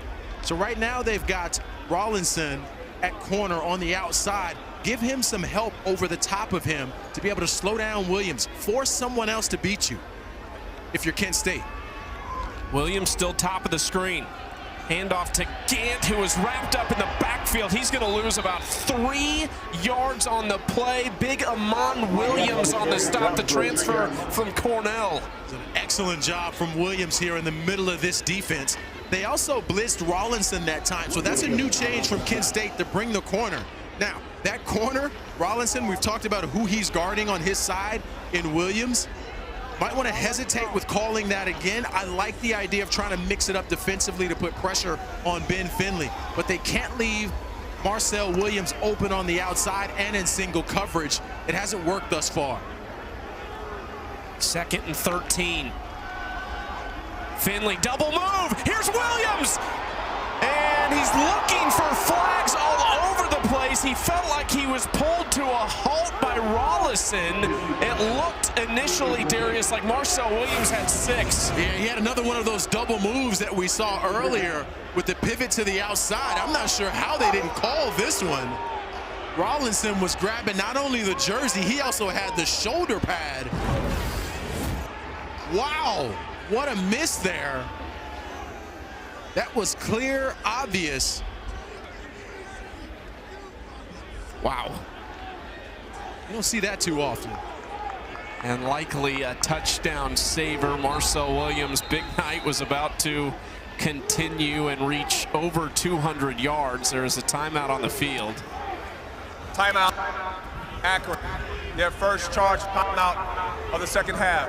And one of the things that strikes me timeout about Joe Moorhead is just how cool and calm he is no matter what's going on. I don't think we've seen him jump out after the touchdowns or jump out after the call, but it's been all Williams all day. This was one of the first big plays he had early in the game with the spin move after catching the football. Excellent job showing you that wiggle there, and then the pop-up, able to show you the concentration and catch that. And then right before halftime, he scored this touchdown in one-on-one coverage, flipping the football over the line. He has been unreal today, 170 yards receiving and the touchdown. You just have those nights as a player sometimes. Sometimes you are just feeling it. Yeah, sometimes you really are. Sometimes you're just on. The beauty for him at this point is, I think, it's the right time of the season, towards the end, playing his best football. And then also in such a big matchup that means a lot to everyone in this town and everyone around this town, and really in this state, it's the best time to have it. I'd say the best time to recruit and the best way to recruit is to win the rivalry games, because all the high school players within 2 hours around here, they're all watching. Finley, a lot of time, pressure coming from behind. He's going to take off on 3rd and 13. Has a pretty good pickup all the way to the 28. He's 3 yards shy of a first down. And they will bring on the field goal unit with Matthew Sharam. Nice try there by Finley of not giving up on the play. To make something out of nothing there to pick up the first down. But the momentum swings still in Akron's favor at this stage. They can make this field goal. You see Scram, he's been perfect throughout the season. Handled the kicking duty over the last now 4 weeks, including tonight from the right hash, and angles this one off the post and no good. His first miss of the season as Kent State's defense Timeout. gets a stop. Media. 11:30 to play in the third quarter. Golden Flashes have the football.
Akron does not get points after the missed field goal by Sharam, but Ben Finley is thrown for 250 yards and a touchdown. We kind of thought, Darius, maybe these teams are going to run the football a lot tonight. These two quarterbacks have combined to throw for over 400 yards. For sure, for sure. Kent State's back on offense here. We've got Derillis Clark out on offense. He'll be towards the bottom of the screen in the second position. He's number 30. Cade Wolford is the back. Didn't have a touch in the first half. They get him the football here, and he scoots ahead to the 29-yard line and gets 6 on first down. This defensive line for Akron, these are the places where they have to make plays or in the backfield. Ronald Hole that time, number 5, was the first to get there and had a chance to get him down. And when you get that opportunity as a big guy up front, you can't miss, because it's so critical to everything else that's happening on defense and trying to keep this momentum. You got to make that play if you're Hole in the middle of that defense. 2nd and 4. DeShield's going to throw. Has time, thrown off his back foot, and it's caught. Great grab by Deshaun Martin, sophomore from Springfield, Ohio, to move the chains. Not sure what happened to Robert Hunter here. Watch 13. He's in the middle of the field just carrying the guy. Not sure why he didn't go faster to try to get there to close the gap. Try to knock that football down. Handoff going right side. This is Garcia this time. Finds a gap to get 3 yards on the play.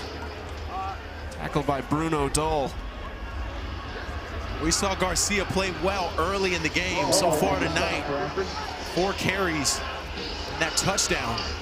That's the area for them offensively. They're just going to need to spend more time in trying to run the football. I understand everyone wants to air it out in college football today with how this game is going.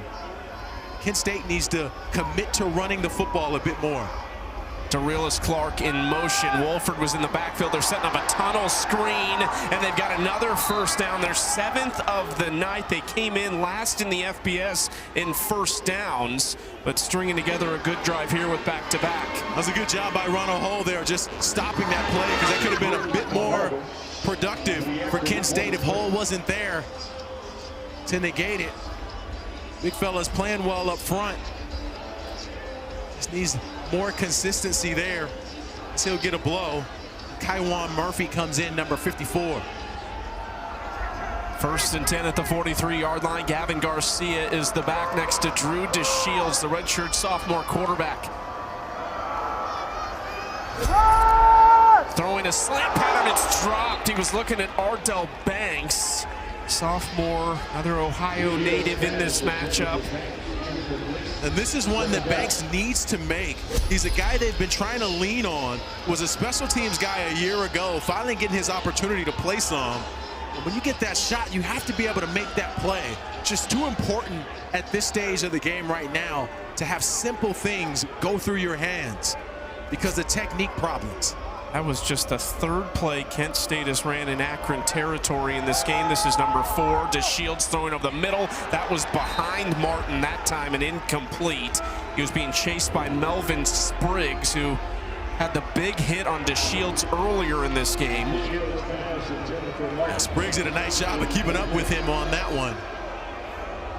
He's the 3rd guy in the rotation behind Cooper and Summers on defense at the linebacking position for the Zips.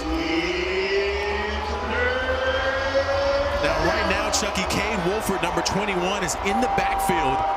We highlighted him at the beginning as the big-time playmaker. Now could be a great time to figure out how to get him the football.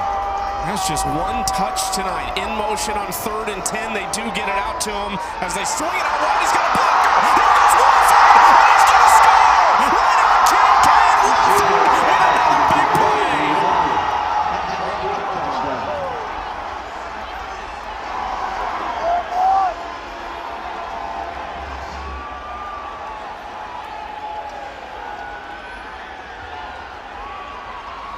Well, we know he can make plays. They haven't really featured him a whole lot today in the deep passing game, but they call his number this time after going in motion, which means it becomes a foot race.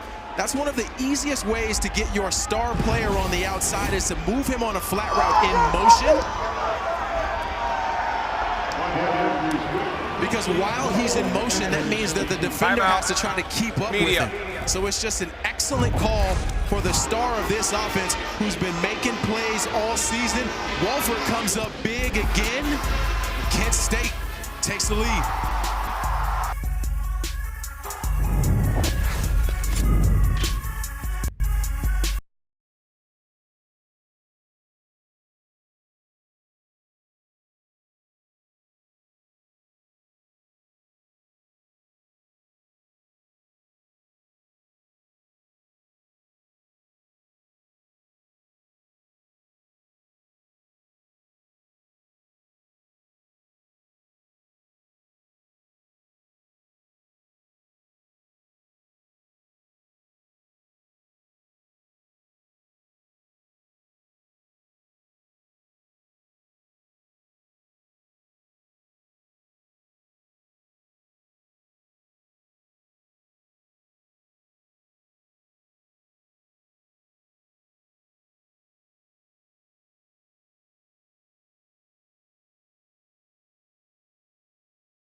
21-17, back and forth we go. 5 lead changes in this game, and it's all for that right there. The wagon wheel is on the line between Kent State and Akron. Kick off your Week 11 NFL Sunday at 10 a.m. Eastern with the Countdown Crew on ESPN and the all-new ESPN app. They'll have the early breaking stories, injury updates, and previews of each game right up to kickoff.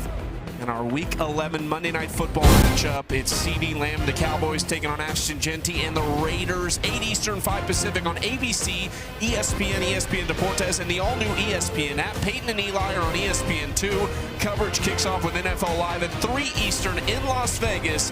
Then SVP and the Monday Night Countdown Crew at 6 Eastern. Genty starting to come on a little bit as the season goes. It's his rookie year. Slightly different running styles than you had, I believe. Just a little bit, just a little bit. I'm glad he got back to the Frankenstein stance in the backfield, though. Big hit here on special teams. Sean Patrick, the recipient after the big touchdown by Cade Walford to maybe spark something for Kent State and see if their defense can get a stop on Akron, who's been moving the football well. We talked about it, the missed field goal took points from them on their last possession. But Ben Finley and company somewhat at will have moved the football. They really have, and I go back to Joe Moorhead and just his ability to not only be creative with the play calling, but just to take his emotion out of it. He stands on the sidelines. He's a guy who you can't tell what his emotion is in that moment. He's even keel no matter what, and I think that's why he's such a good signal caller, because he's not influenced by that. 1st and 10 at the 20-yard line for Finley with Jordan Gant standing to his right. Throwing outside, Williams trying to get around the defensive back. He's to the 33-yard line, 13 more yards for Williams. He's up to $183. Cadorba, number 21, again in his safety position. He has just struggled in coverage here today. We've seen him get beat on double moves and then have problems one-on-one against Marcel Williams.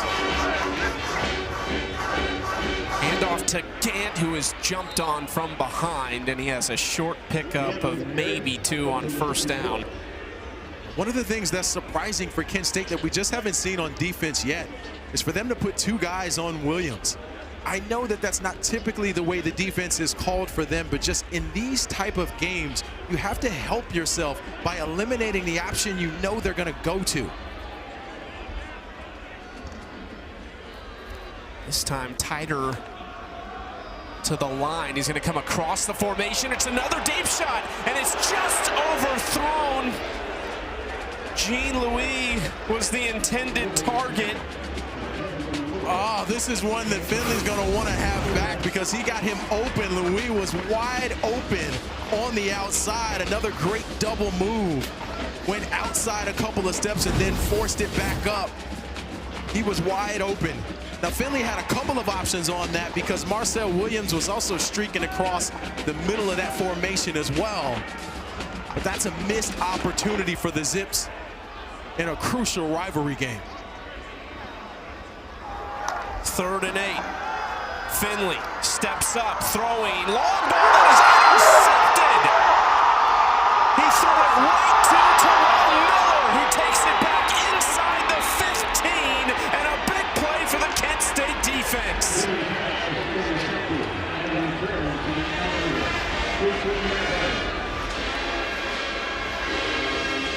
What an incredible play from Miller here. Miller was on the outside of the formation, but he backs up. Finley doesn't think he's going to back up, but he starts to backpedal and get himself in position where the football is going to go. That's just an experienced corner reading the eyes of the quarterback. When Finley locked on his wide receiver, he just backs himself up. He's at the top of the screen, backs up into the throwing lane. What a heads-up play from the corner on the outside to pick it off and get upfield. Terrell Miller was on the wrong end of that Marcel Williams touchdown catch at the end of the 1st half, makes up for it there, and sets Kent State up inside the 15-yard line. Not much doing on 1st down. Gage Summers makes the tackle on Drew DeShields.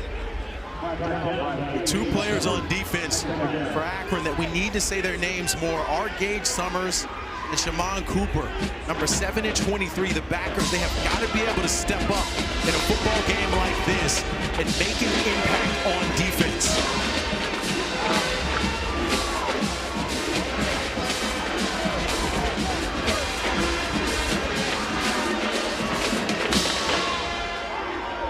Second down after nothing doing on first. Garcia is the back. They give it to him. Decent space to the left side. Garcia dragged down from behind at the 7-yard line. Sets up 3rd and 4. We know that Kent State wants to run the football with Garcia. They did it in the first half. In the red zone, they keep it on the ground with him. That means the running lanes defensively for the Zips have got to be under control and straight. DeShields throwing end zone touchdown! Tarek Mulder!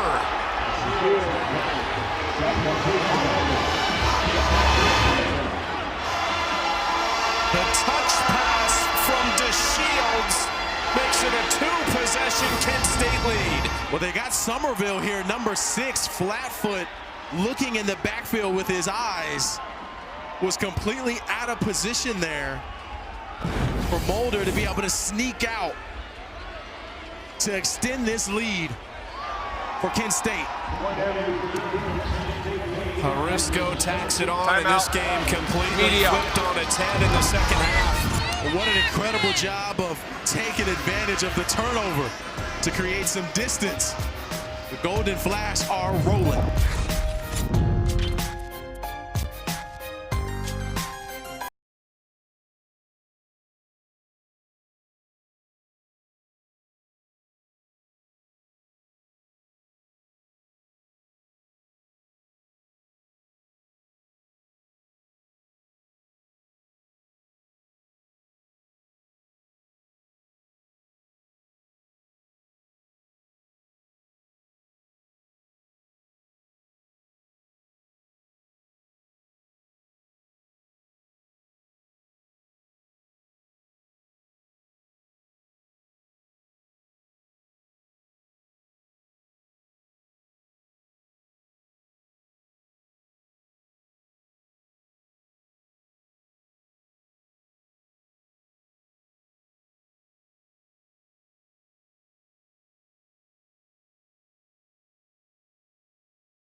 Terrell Miller's first interception sets up Kent State in great field position. They're able to extend the lead to 28-17 with Drew DeShields hitting Tarek Mulder on the short touchdown pass. What a start to the second half for the Golden Flashes. This has certainly been a fun one and a change of the narrative from the first half as far as Kent State is concerned. Whatever coach said during halftime, to lock in that speech because it's had an impact. Hills had a big return on the last one, trying to do it again. Not so much this time. He does get out to close to the 28-yard line. Well, Mark Carney and company probably had a sour taste in their mouth after that Ball State loss, 17-13 a week ago. Just a lot of kind of unforced errors and miscues that cost him that game, but trying to right the ship tonight. Well, it kind of felt like it was a first-time head coach, and I think that's part of what the growing pains will be for anyone who steps into the seat for the first time. You're going to have that. It's like a young freshman, and we talk about some of the young players across both sides who are going to have some growing pains. I think it's the same for Kent State, but what's true is that the past 3 weeks since he's been at the helm, this team has performed much differently than they have the first half of the season. No doubt about it. 1st and 10, Finley. Good protection and overthrowing Israel Polk. His last couple throws just a little off target. Was a little bit off target, but I'll tell you who wasn't off target. Jordan Gant. Watch this protection in the back. He's going to flip this guy over. That is something for me, Chucky, where I want that on my highlight reel. Yes, get some runs, get some touchdowns, but put the upender on there as well. I want to see the Ray Lewis story that you told me. I want to see that on your highlight reel. That's definitely not one for my highlight reel anyway. 2nd and 10. Good protection for Finley, throwing and hits his target this time. Here goes Lee! And tripped up, but a big play. They're going to say he was out of bounds at the 48-yard line. A much-needed connection. What an incredible throw from Finley here. Louis going to go all the way across the formation and catch that football to get upfield. Kravac, 85, the tight end, had a chance to kind of help there. That's one of those situations you look back on and you say, hey, man, help a brother out when I'm catching this football and running, but a big-time play nonetheless for the Zips.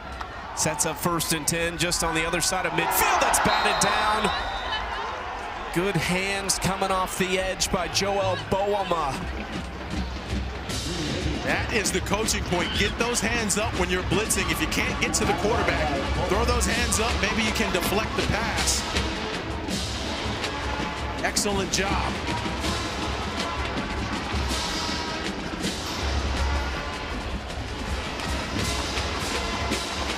Now, right now, Chucky, for Akron, Gant has 13 carries for 75 yards. I know he's chasing 1,000 today. I'd love to see him get a few more touches. Finley pushed it, he dropped the football! It's still loose! And a fight for it! Gant was at the bottom of the pile. And it's going to take a second to sort this out. And actually, it looked like Akron had the football. Sebastian Broughton. I don't know if it popped out of the pile after everyone hit the ground. Recovered by the There was offense. a lot of chaos happening around this football, but Finley's going to catch this snap and try to take a step up. He's just trying to get away from the pressure, but the bodies and all that chaos in front of him just knocked the football loose. Are you fond of the bottom of these piles? I am not. There's a lot of bad stuff that happens underneath those piles. 3rd and long, Finley and Akron desperately need a conversion. Finley moving around, still looking, throwing, and it's out of bounds. He had a lot of white jerseys he was looking at downfield. It's going to bring up 4th and 13, and the punting unit jogging on.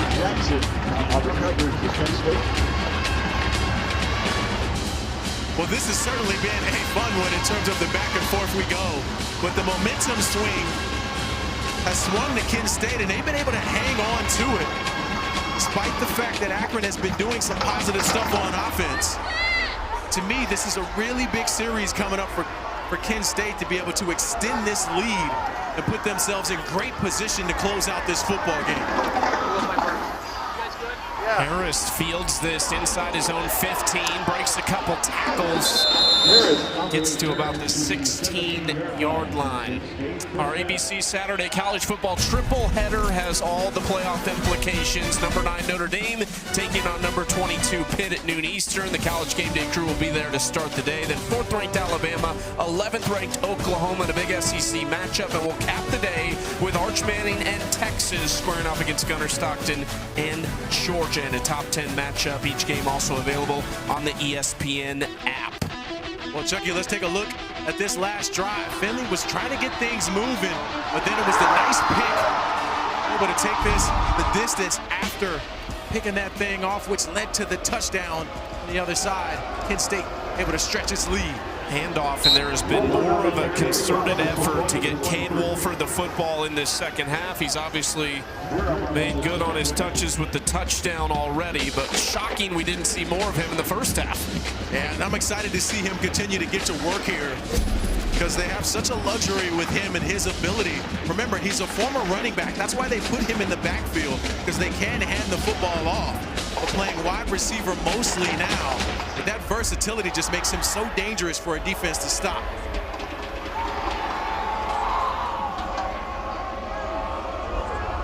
Second and 4.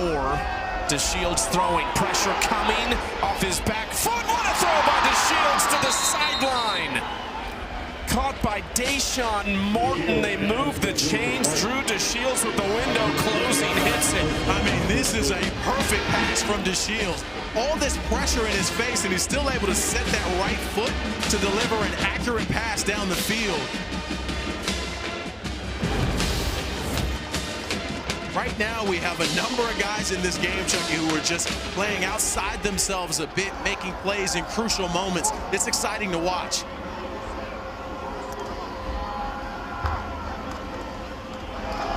Handoff up the middle. This time it's Newbin on a short 1-yard gain. Spriggs in on the stop.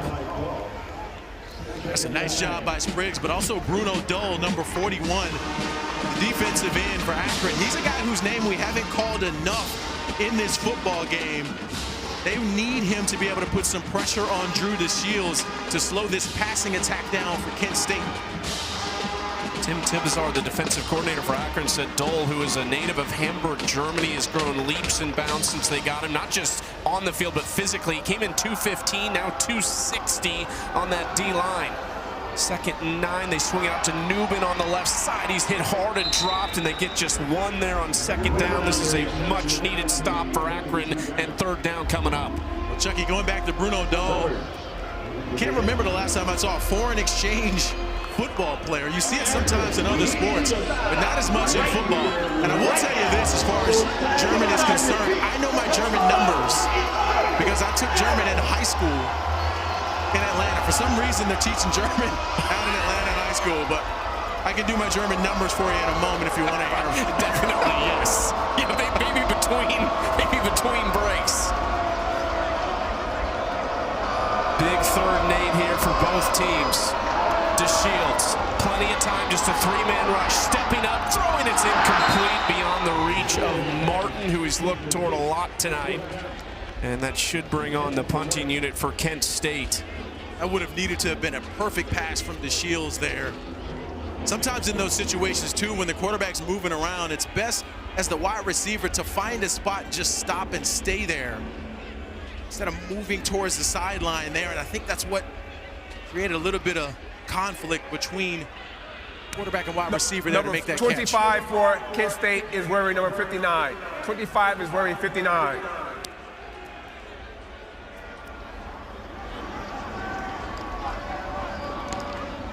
Punt is away towards Sean Patrick, who calls for the fair catch. A lot of bodies around it. This hit him. There is a flag that comes in, and I think it's going to be fair catch interference. Kent State thought maybe for the second time tonight they were going to get a turnover off of a punt. Kick catch interference. Kicking team, number 32, 15-yard penalty from the spot of the foul. First down. Looks like they get Trey Rubenstein here, number 32, just in the box there. Too close to the returner. You got to give him some space. He asked for a fair catch there. Darius, you go back a couple drives when Akron had to settle for the field goal. They missed that field goal to extend it to a 6-point lead. On that drive, Marcel Williams had the double move that looked like it was going to go for a touchdown. There was the no call on the potential pass interference against Jair Rawlison. Since that point, this offense has just not looked the same, and they need a big drive and a score to try and get back in this game. This goes to show you how much rhythm and momentum really matter to an offense in a cold, close game like this. Handoff to Gant, who lowers the shoulder Close to the 48-yard line, a 4-yard pickup as the clock ticks down toward a minute remaining in the third quarter. We talked a little bit about Gann. He's got 13 carries right now for 75 yards. They're going to get back in this game to get closer. They're going to have to really feature him because the offense was working so well when they mixed it up. It seems like a little bit here in this third quarter, they've been more reliant on the pass than they were in the first half. I think that has hurt them offensively as far as their productivity is concerned. Ben Finley just 2 for his last 8 throwing. 2nd and 6. Finley toward the sideline. That is a perfect throw over the outstretched hand of a Kent State defender. It's incomplete. Gene Louis could not bring it in close to the sideline. He had a chance on it. What an incredible pass from Finley here to drop this over the top of the defender. Just tipped, too. Trey Rubenstein there, number 32. Got a hand on the football. That still was an incredible throw. Give Louis an opportunity to catch that. Akron fans are reacting to the replay that they just saw, same one we just showed you, feeling like maybe he had completed that catch and then it was ripped away by Tevin Tucker.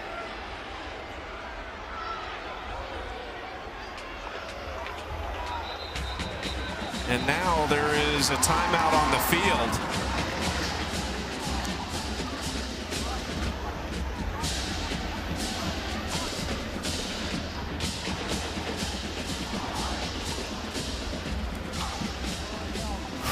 See if Moorhead trying to get some clarity there. We'll take another look at this.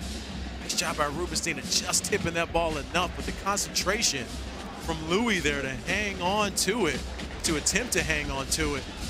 It's the ball moving. The ball seems to be moving kind of that whole time. It's tough, too, Akron because the head ball on coach the field. calling a timeout to challenge the ruling on the field of an incomplete pass. The play is under further review.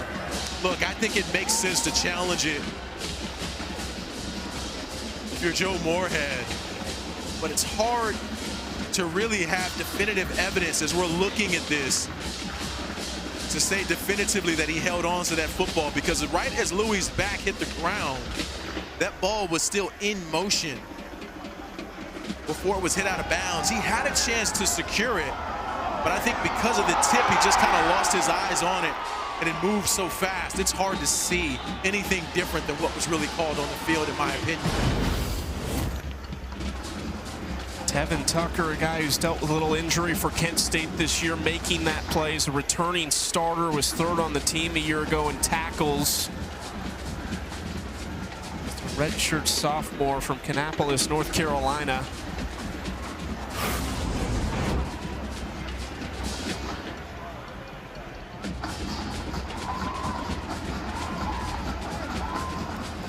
Right there, it looks like he has it, and then it kind of becomes loose again. After review, the ruling on the field is upheld, incomplete pass.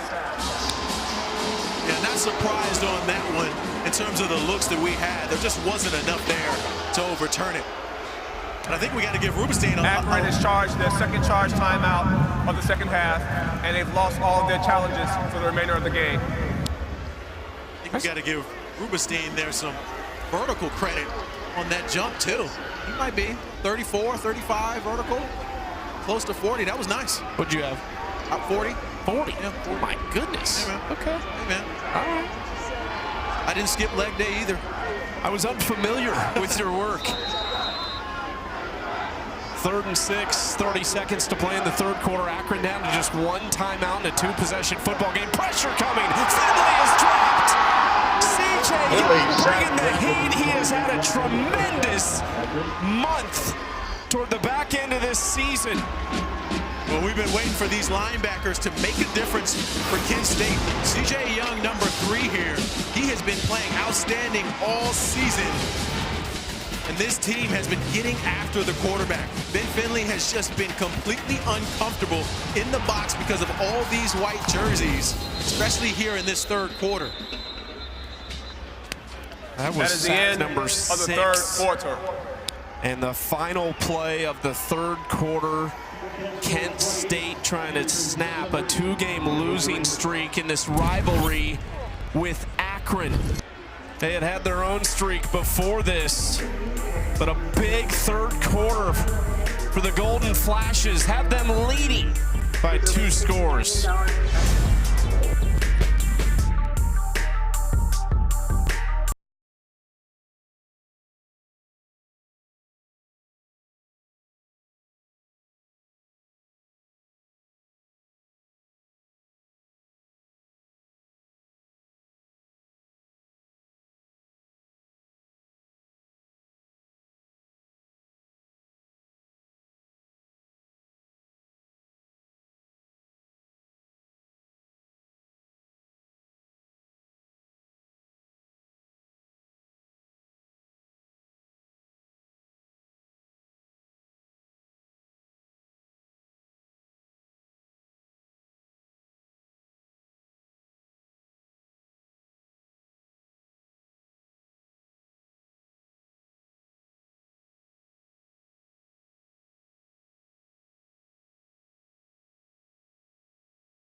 Power 4 college football, not for the folks in Akron, Ohio. We watch the MAC, and it is not disappointed tonight. 5 lead changes between Kent State and Akron as the Golden Flashes lead by 11 entering the 4th quarter. Got the shirtless guys out here. They're hanging in there. They give them a lot of respect for that commitment and investment to be out here putting themselves through some pain. I know you're excited to shed the coat as soon as this is over and join them. Fielded at the inside the 25, and a good return. Almost a helmet came off. There is a flag that comes out on the return by Wayne Harris, and some pushing and shoving at the end of it.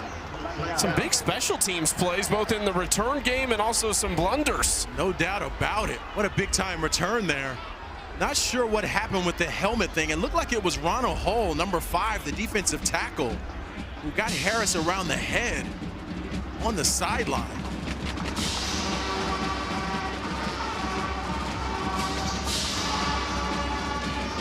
This could set Kent State up in exceptional field position. Already going to have a good look at it on the Akron side of midfield. See what the call is.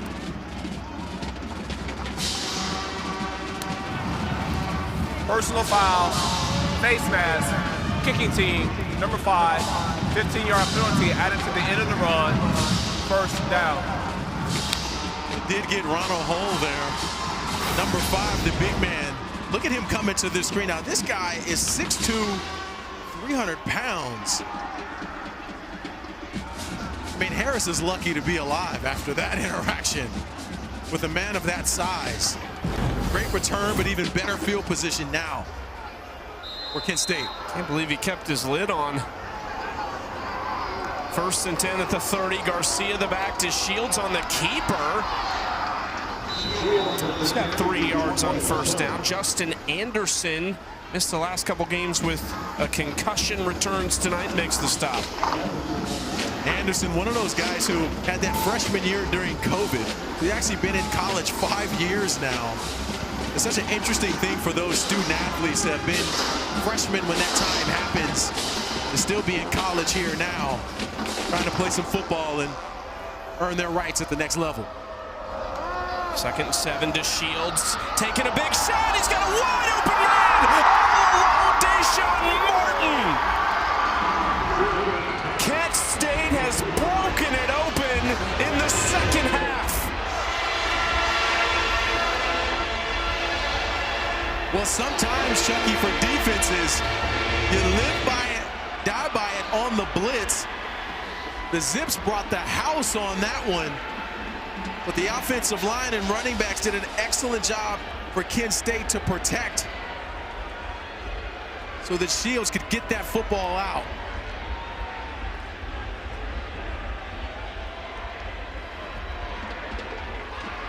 The extra point is good. 35-17, the lead for Kent State. Now watch Ben Kamara here, number 14. He's at corner to the left of the screen. He gets caught up in all that action from the blitz, and it's just nowhere in the frame for Martin. Sometimes the eyes at corner, when you know you've got a blitzing thing there, and he slips a little bit trying to play defense on that side, but it's the eyes that were the problem at the beginning of the play. But an excellent route from Deshaun Martin to get himself wide open into the end zone to put further pressure on Akron in this football game. 2nd half team in 2 of their last 3 weeks. They erased an 18-point deficit against Bowling Green, scored 21 2nd half points. They were only down 3 at halftime tonight, but 21 unanswered points for Kent State to build this lead. Their defense too, Darius, which at times looked shaky in the 1st half, really kind of muscled up here in the 2nd. I think you got to give Mark Carney and his staff a lot of credit in halftime adjustments and motivating their players to know that they got a lot on the line here still today to try to close this game out. Into the end zone for a touchback. One of the things that Mark Carney talked to us about when we got a chance to spend some time with him is just how focused he is on the student athletes and ensuring that not only they have a great time, that everyone is showing up the right way, working day in and day out. Really that player-coach style he brings to the table. Just 4 bowl games in program history. The last was in 2021. Carney led a team as the interim to start the year before they removed the interim tag just a couple weeks ago of a program that won just 1 game in the last 2 years. Finley throws a strike to the 40-yard line. So you're fighting an uphill battle for a program that's clawing for success. Sean Lewis took them to 2 bowl games in 2019 and 2021. But Carney trying to rebuild to that level. And I'm telling you, it's really, really hard to do, Chucky, because so much of this is about belief. So much about being in these games, winning close games is about belief. And so you got a team that hasn't had that success. Installing a new belief really takes time. So that's why I've been so impressed as we get the catch down. That's why I've been so impressed with what Carney and his team have been able to do in just a couple of weeks. Mentioned he's a Cleveland native. He told us on our call, he said, look, it's believe land, man. If you don't believe, then we wouldn't be in this situation right now. Look, from an outside perspective, they've got 3 wins. They're looking for number 4. But when you think about what's happened the last couple of years, this is a very positive step in the right direction. No doubt about it.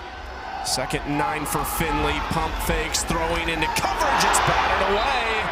His defense starting to pick it up. Terrell Miller again making a play outside. Had the pick earlier. There are flags in the backfield. See if we can't get this call, but they've tried a couple of double moves here this series. Finley has to try to get this football down the field. Miller not fooled that time, though. Personal foul, roughing the passer, defense, number 17, 15-yard penalty, first down. Stretch Carroll with the personal foul. They had a couple last week. Mentioned the frustrations against Ball State. Don't want to give Akron any opportunities down the stretch. Zips in a tough spot, not just down what they are, but just with one timeout remaining. That's a really big mistake from Carroll there, from a graduate senior who's experienced and knows better. These close matchups, they have a chance to put this team away. Good football teams do that. That is just their third penalty tonight. Finley, pressure coming, throwing outside. It's too high and incomplete. Nice job getting pressure up front, though, by the defensive line for Kent State. Amon Williams, to your point, he was looking for a hold. Thought He sure was. Dragged backwards. He might have had Finley. I agree with the insight there, because Williams was really getting tugged as he was getting closer to the quarterback. They've sacked Finley 6 times tonight. Williams thought he might have had number 7 if he wouldn't have been pulled back. 2nd and 10, though, at the 44-yard line. Finley needs a big play. We haven't really said Marcel Williams' name. He looks that direction. Incomplete. Rollison in coverage. They've been battling it out all night long. It's a nice job by Kent State here of dialing up the blitz. They brought both backers that time, trying to speed up the progressions for Ben Finley. And that's really been the change for Akron on offense. They just haven't been really forcing the football to Marcel Williams. He's number 2. He'll be towards the bottom of the screen there. They got to get him the football. Just 4 for 12 on 3rd down. They get it to Williams, who is knocked down. And it was Rollison who came up and made the, or excuse me, Joel Cordoba who made the stop on the play to set up a 4th and 5. And I love to see that from Joel Cordoba, number 21. Doing a good job coming up and making a play. We've talked about how he has struggled some, but perseverance, you continue to play on, even if you make mistakes in the game. So I like to see him continuing to fight to play some good football down the stretch. Akron 1 for 1 on 4th down. They ran that quick quarterback keeper with Finley the last time. This is from 5 yards, though. Finley, pressure, steps up. He is going to take off, has a blocker, and pushes his way for the 1st down to keep it alive for Akron. Thomas Aiden here, the defensive tackle, number 5. They ran a stunt up front where the defensive linemen go inside and outside. But Aiden has a chance on him, just doesn't settle his feet at the point of attack. Nice athletic move from Finley to get up the field to pick up the 1st down. To run through the linebacker, Syed Abu Hamda, to reach the marker. 1st and 10 at the 34-yard line. Finley looking sideline. A lot of hand jostling, and there is a flag that comes out. Israel Pold working against Jair Rollison. Draws the flag.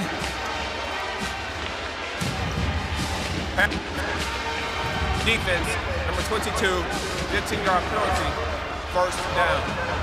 And it's just unfortunate for Rollison because he's in position. He doesn't necessarily need to grab because he's right there. It's just when Polk tries to come back for the football, he's got 2 hands on him. It prevents him from turning his body. And the point there for Rollison is when you're in position, you just go up to play the football. Forget about the offensive guy. Go up and play the football versus trying to stop him from catching the ball. Still 11 and a half minutes to play. If Akron can get in the end zone, make this a 2-score game. Tons of time.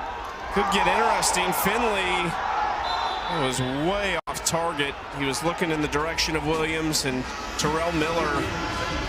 The secondary, Darius, was looking a little shaky in the 1st half, to say the least. They have been excellent in the 2nd half. They really have turned it on, too. And they've done a good job up front of doing games. They had some stunts. They also have been blitzing the linebackers here in the 2nd half. So the changes on defense by Cherokee Valera have really bode well for Kent State on defense. Talked about Cherokee Valeria, came as a DB's coach in February, elevated to defensive coordinator in August. 2nd and 10, handoff to Gant. Has a decent gain toward the 12-yard line to make it 3rd and short. Gant has not been able to get going since the first half. He's got 15 carries for 79 yards. There's still enough time to run the football here if you're Akron. You can't abandon it.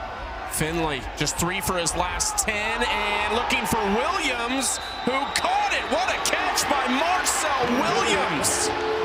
His 2nd touchdown of the night. He had been a little quiet in this 2nd half, but a big-time grab in the end zone. I mean, I feel so bad for Terrell Miller here, 18, because he's in position. It's a great back shoulder throw from Finley, but Miller's all over him. It's just an incredible catch from an elite wide receiver in this game who's been feeling it tonight. But I've asked for this defensively for Kent State, and I think this is another example of them hurting themselves in coverage where they're not double teaming Williams. It's clear that Akron has one guy to go to on the outside. They keep delivering him the ball, and for some reason, Kent State keeps putting just one guy on him in different parts of the field. Finley's over 300 yards. Williams has 13 catches, 199 yards, and 2 touchdowns. And Akron is still down by 2 scores, but there's 10:53 to play.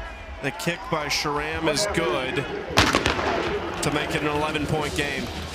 Timeout. Well, back and forth we go. Media. My goodness, we've seen some really good football here this 2nd half. But the guy who's been playing lights out is Williams. He gets his 2nd touchdown catch of the day. Keep this game a little bit closer.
Marcel Williams, 2nd touchdown grab of the night. He's up to a $1.99. He's also on kickoff duties as well, so he's right back out on the field as Akron needs to stop quickly, Darius, but this is not quite over.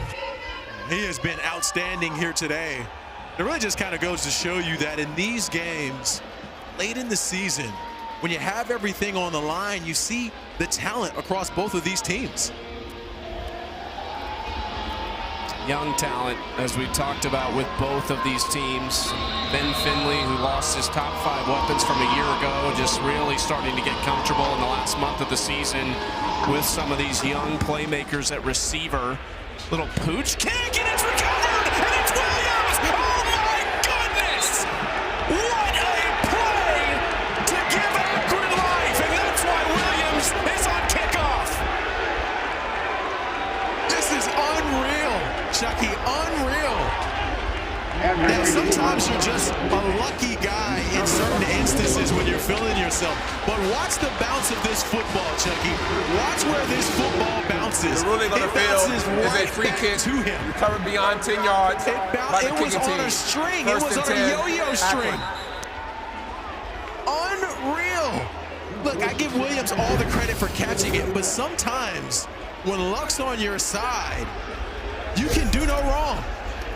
You can absolutely do no wrong. Incredible. I'm not sure Marcel Williams is always on kickoff. He might be now. There was ever a time to put number 2 out there. Give it to him. Now, I've seen some coaches get aggressive in some of these moments. Go for Williams again. Give him a shot. Finley looking downfield. It's not Williams, but he's got his man. Louis again inside the 25. Look at this from Akron. What an incredible job by Louis there, just settling down towards the top of that route. And then Finley threw an on-time ball to connect. 1st and 10 at the 23. Finley handing to Gant, who shoots ahead to the 21-yard line, tackled quickly on the short gain on 1st down by C.J. Young. Now, Chucky, we've got 10 minutes left here in this game. Right now, Akron's driving down the field. They've got an experienced quarterback in Ben Finley. He looks really comfortable right now. So right now, the edge is to them in terms of poise, playing down the stretch, because they've got an experienced quarterback who's been there before. Akron took a 17-14 lead with 10 seconds left in the first half, but Kent State scored 21 unanswered. Now Akron trying to answer with a couple touchdowns of their own. Williams inside the 15, close to a 1st down, and I believe they will move the chains at the 13-yard line. I'm still scratching my head with this here, Chucky, where Williams still has one-on-one coverage no matter where he's at in the formation.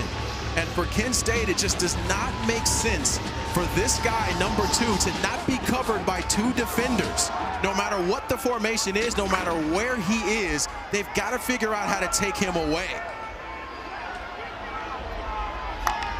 1st and 10 at the 13, handoff. Gant! Here goes Gant inside the 5. He's dropped at the 2-yard line by Rollison to set up 1st and goal. Chucky, watch this block from Israel Polk, number 5. He's going to come into the frame late. Excellent block at the 2nd level to be able to give Gant the space to get up the field. That's full team blocking, but love to see a wide receiver come up and throw a block for the running back. Finley. Kent State looked caught off guard, throwing toward Williams just over his hands. There's a flag that was thrown right at the snap. It looked weird when the ball was snapped to start the play. Kent State almost didn't look ready at the defensive line. Williams, rightfully so, needing a blow there. Offside. Defense. Number 6. Half the distance to the goal. 1st down. It's in Maddox. Defensive tackle there. They got him for Kent State. Now, if you're Akron here, the simplest thing to do is to hand this football off to Jordan Gant, or to give Ben Finley the option to be able to hand it off or keep it himself. They've been winning at the line of scrimmage on this series. I say keep it on the ground, try to get this into the end zone. Jordan Gant has 99 yards. They are at the 1-yard line. Already 1 touchdown on the night. 1st and goal, 8:43 to play in the game. That just moments ago was a 3-possession game. It is Gant, and they stuff him maybe even before the line of scrimmage. White jerseys everywhere. Mason Woods was at the bottom of the pile as well as Cordoba. Big job by the big man up front. Cordoba was unmoved in the middle of that defensive line. There was no space for Jordan Gant to go. And a lot has been said, you know, across the NFL with like the tush push. You can do that on defense where you get your big body guys in the middle of the offensive line and not get moved. It's a tush push of defense of sorts. Nice job by Kent State. Gant again hit immediately. And he lost it at that time. Joel Cordoba comes off the edge and makes the play to set up 3rd and goal. Well, what a play for Cordoba here. Again, battling back.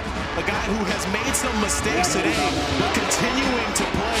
Makes one of the biggest plays tonight here for Kent State defensively to try to keep Akron out of the end zone. 3rd and goal, Darius at the 2.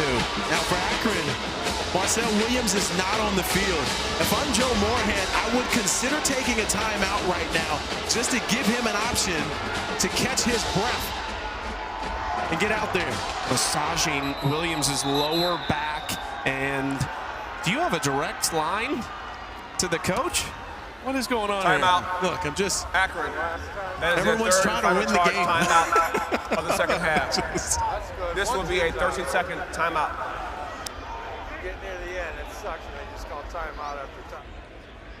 Huh. I'll tell you, I will take that back massage, though. So that probably feels quite nice. 3rd and goal and a big decision here. They've tried twice with Gant, Darius. I mean, is this, what are you looking for here if you're Joe Moorhead? So to me, the biggest question is Williams available to go? If he's available, you figure out a way to get him the football. You can throw it to him, send him in motion in some type of way if he's available. If he's not available, I still think that Ben Finley is a guy who can run the football as a runner. He's had some success in the middle of the defense. Both of these players have just been outstanding for Akron on offense. 95 yards for Gant, over 200 yards tonight for Williams.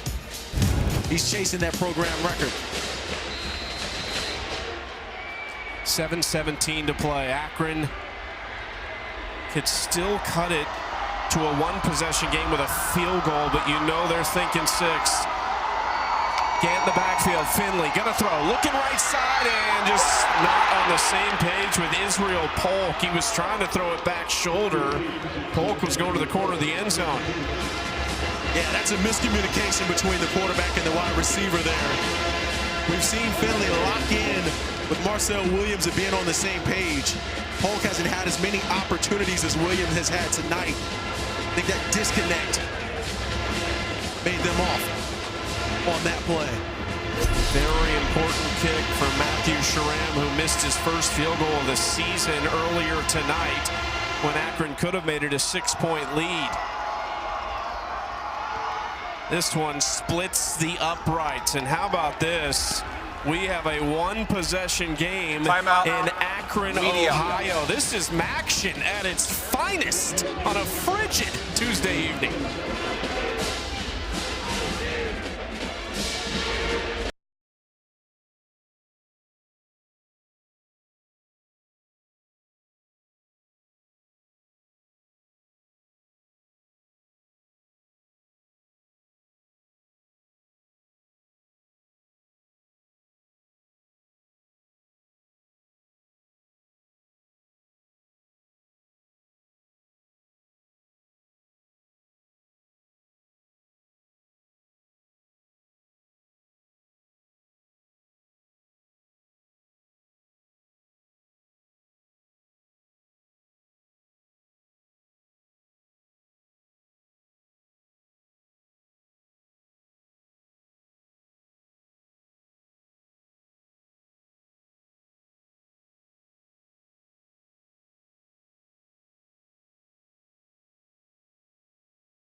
35-27, Kent State leading Akron. These two quarterbacks have been slinging it all over the place. Drew DeShields and Ben Finley. Look at the numbers. 292 for DeShields.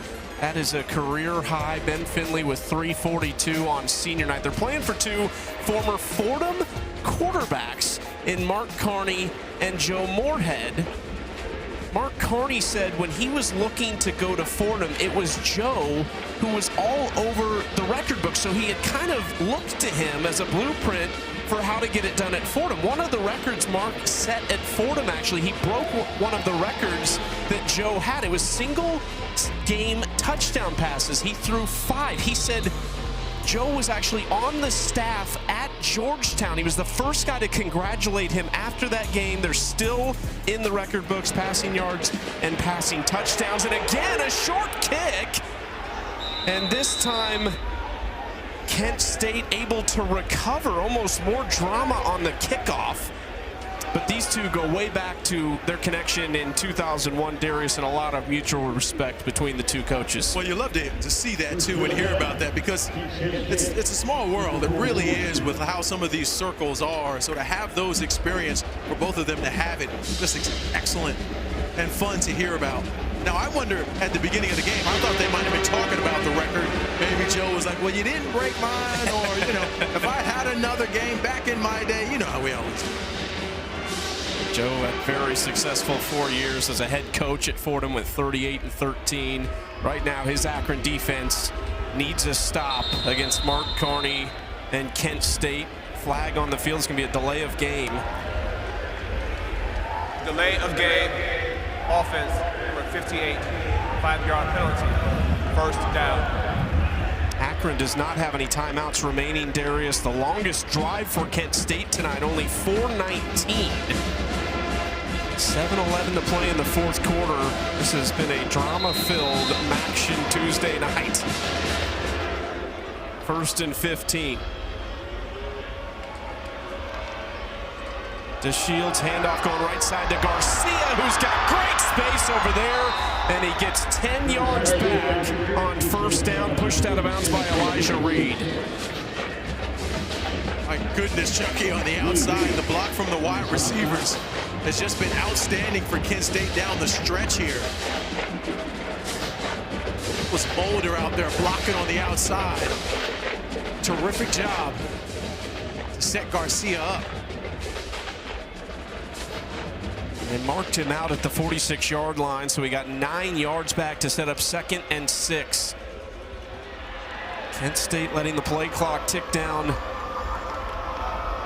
Now at 5. Man in motion, they give it to him. It's Wolford going left side. He's got a first down to the 45. I like the play design there from Kent State, trying to get the football to Wolford on the outside. Gage Summers, number 23, the Mike backer for Akron. It's brought him along the edge, and that's the question right now for Akron is, do they apply pressure to Drew DeShields to try to hurry him in this moment? It's something they haven't really done a whole lot of here in the second half. Now might be a time to apply some pressure to a young quarterback in a stressful situation. DeShields on the keeper, bounces it outside. He lost the football. They're going to say he was down. They blew it dead, and Akron had Ruling on the field. It was recovered by Hull, but they said DeShields was down. Well, look at the hit here from Malcolm DeWall, 17. He's going to come into the left of the screen and up into Shields. Nice job of just playing on the edge. Wow. No, that looked like that ball was bobbling. Clearly, The that was Shield free. was in the air. Oh, my goodness, and now the whistle's Gotta coming. take a look at that one. The ruling on the field is the runner was down. Now, Chucky, That play is under further review. one of the things we talked about is the experience of Ben Finley being an experienced player in this game, and the lack of experience for Drew DeShields making his first career start and his first year as a starter. A young quarterback who's dealt with injury in a really tight spot here. So a nice job by DeWalt of upending DeShields, but look at that football. That football was moving at the collision. That is a fumble. Everybody in the stadium knows this is Akron football. Even the Kent State defense is on the field right now huddling because everyone saw it on the big screen here at InfoCision Stadium at Suma Health Field. Now protecting the football as well. One of the things you want from Drew DeShields there is to put two hands on the ball instead of just carrying it with one arm there. But again, you've got a young quarterback who's just not as experienced in these type of games and in these type of moments.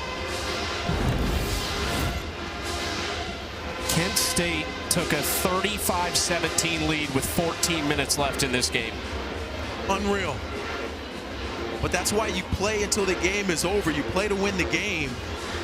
The experience right now for Akron and Joe Moorhead is playing out in a positive way for them down the stretch to end this football game. You've just got a more experienced team with a more experienced leader.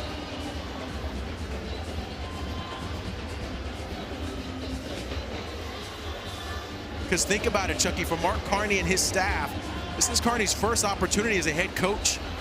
First time being in this type of situation, in this rivalry game with everything on the line. While for Joe Moorhead and Ben Finley and company, they just have been here before. Joe Moorhead and Akron as we get set to hear this call.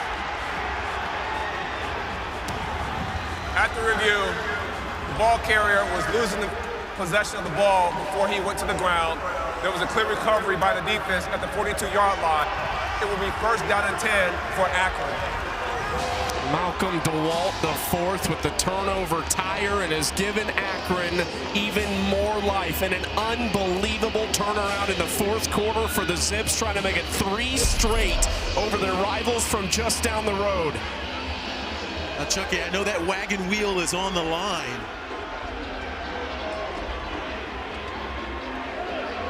I think I like the idea of getting some wagon wheel chains made on, whoever wins this game. Some iced out wagon wheels going across. I'd like to see you rocking that. First and 10. Flavor Flav style with a big clock, big wheel. Finley, time, throws short to Gant, who is dragged down from behind at the 48-yard line. They get 6 yards on first down. And this Akron offense, we talked about the rhythm, kind of fell out of it. They are certainly back in it. No doubt, and the creative play calling from Joe Moorhead again on display. Now I'm looking for Marcel Williams. I don't think he's on the field at the moment, which is surprising. Handoff to Gant, and it looks like one official has him at the first down, one has him just shy. We'll see who marks the football. I think they're going to move the chains. Or no, they're not. They're going to say 3rd and inches. Finley thinks it's a first down. He's looking to the sideline. Wondering about the spot there. 5 for 15 on 3rd down tonight. Just a touch above their season average. Handoff to Gant, shoots ahead. He's got the first down by about a yard. Now, Chucky, I'm wondering for Marcel Williams. He's on the sidelines right now. We've talked about his numbers today.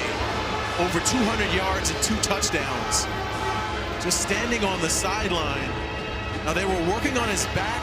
He was also working on his leg. I know he has produced a lot, but it'd be great if Akron had him in this moment. Finley taking a shot, and it is incomplete. That time, Cameron Montero, the intended target. He was looking for a flag, not going to get one. I'm a little surprised there wasn't a flag there as well. On Kanan Williams, number 10. Let's take another look at this, Chucky, but Williams looked like at the end of the play, he was grabbing him. He was in position, a nice job out there. He had hands on him before the ball got there. 2nd and 10 now at the 47.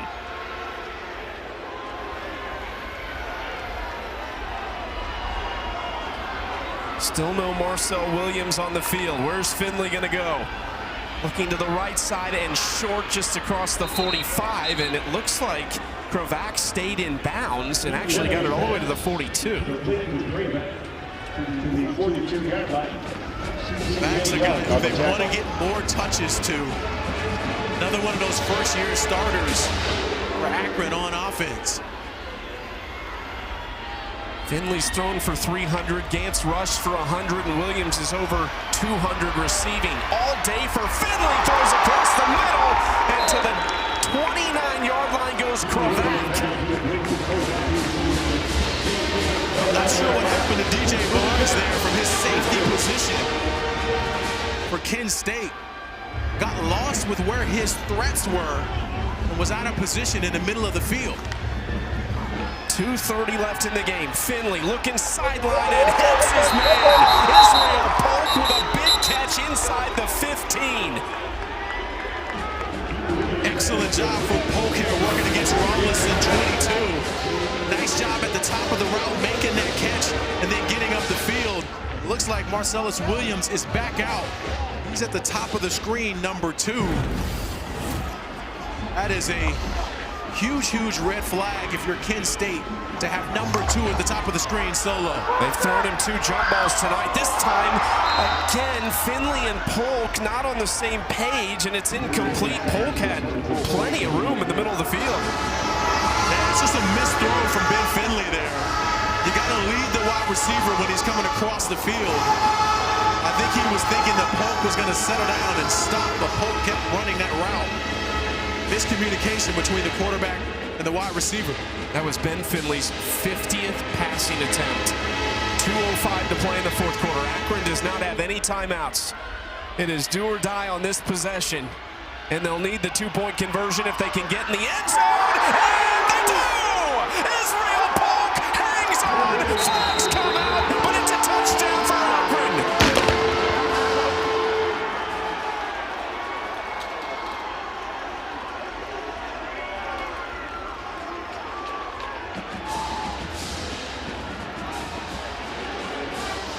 2 points from tying this football game that they trail by 18 in the fourth quarter. Personal foul, targeting, defense, number 22. That foul for targeting is under further review.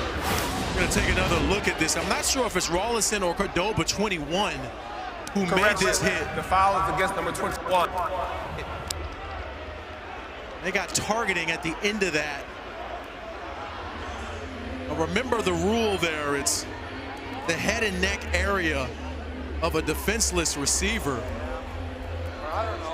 or using that helmet as a spear and launching oneself.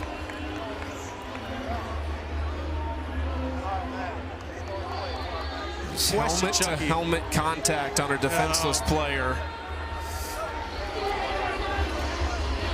What a job by Israel Polk to hang on to this football, Especially knowing that that's coming. Yeah, across the middle, knowing you're going to take a shot there. This is a big call too, Darius, because if this is targeting, Cordoba is ejected from the game. If Akron goes on to get 2 points here and we potentially have to go to overtime, that's one of your starting defensive backs who is no longer available. Yeah, this game and the first half of the next game as well, if it is targeting. A lot on the line here for both of these teams down the stretch. I mean, I said this earlier, Chucky, I don't know about you, but I'm having a great time with this one. This is incredible. I mean, it looked like Akron was down and out. They cut it to a 2-possession game, and then it was kind of the pooch kick, which was unbelievably placed by Owen Wiley down the sideline. Marcel Williams, that might have been his best catch of the night in recovering that.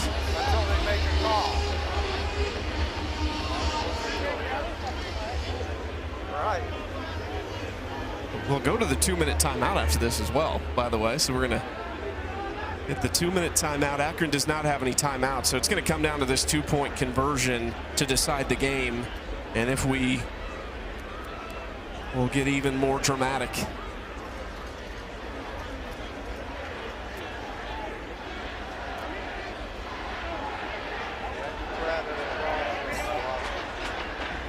The zippy stuffed animals in the crowd. We've seen a lot of After them. review, the foul for targeting is confirmed. Number 21 for Kent State is disqualified from further action in the game. That 15-yard penalty will be enforced on the kickoff. Touchdown is good. It's a true freshman, Joel Cordoba, targeting confirmed. His night is done. And now the biggest play of the night is coming for Ben Finley, a redshirt senior from Phoenix, Arizona. On senior night, needs a 2-point conversion to keep Akron's hopes alive. Now, Marcel Williams is in the game for Akron, but I'm not sure he's fully healthy. They have not targeted him since he entered the game a few plays ago in this series. He's going to be in the slot towards the top of the screen. He's been dynamic, but I'm not sure he's fully healthy. I think if you're Kent State, you also got to factor in Ben Finley's ability to be able to run the football out of this formation. Finley, hand to Patrick. They flip it. They throw it. He's got it. 35. This is the 2-minute timeout.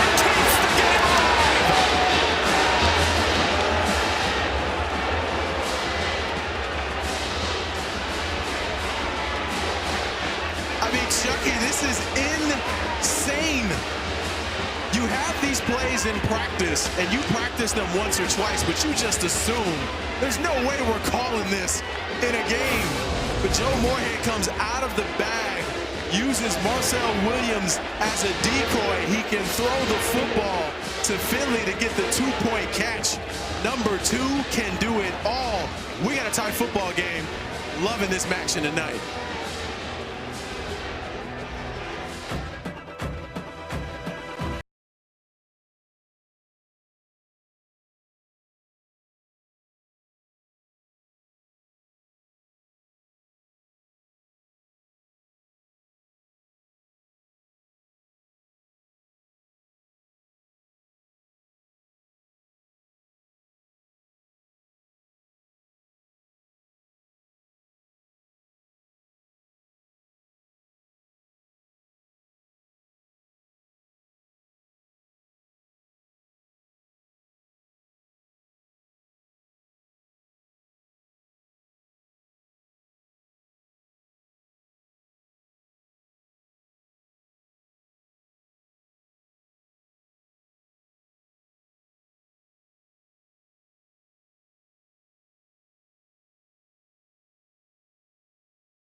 Tied for the first time tonight.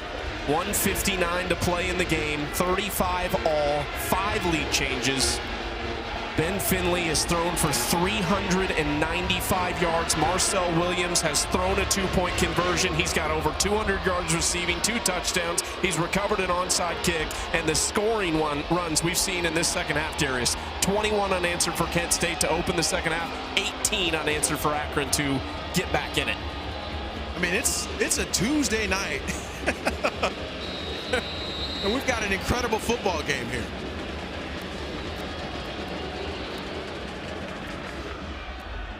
This is sent over the head of Martin for a touchback. Drew DeShields, a redshirt sophomore in his first season playing college football, a chance to win it against their rivals.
$35 all, a minute 59 to play between Kent State and Akron. UFC 322 is Saturday at Madison Square Garden, highlighted by two title fights. The welterweight and women's flyweight belts are on the line. Prelims begin at 8 Eastern, 5 Pacific. The main card at 10 Eastern, 7 Pacific on pay-per-view. Buy it at ESPNplus.com/PPV.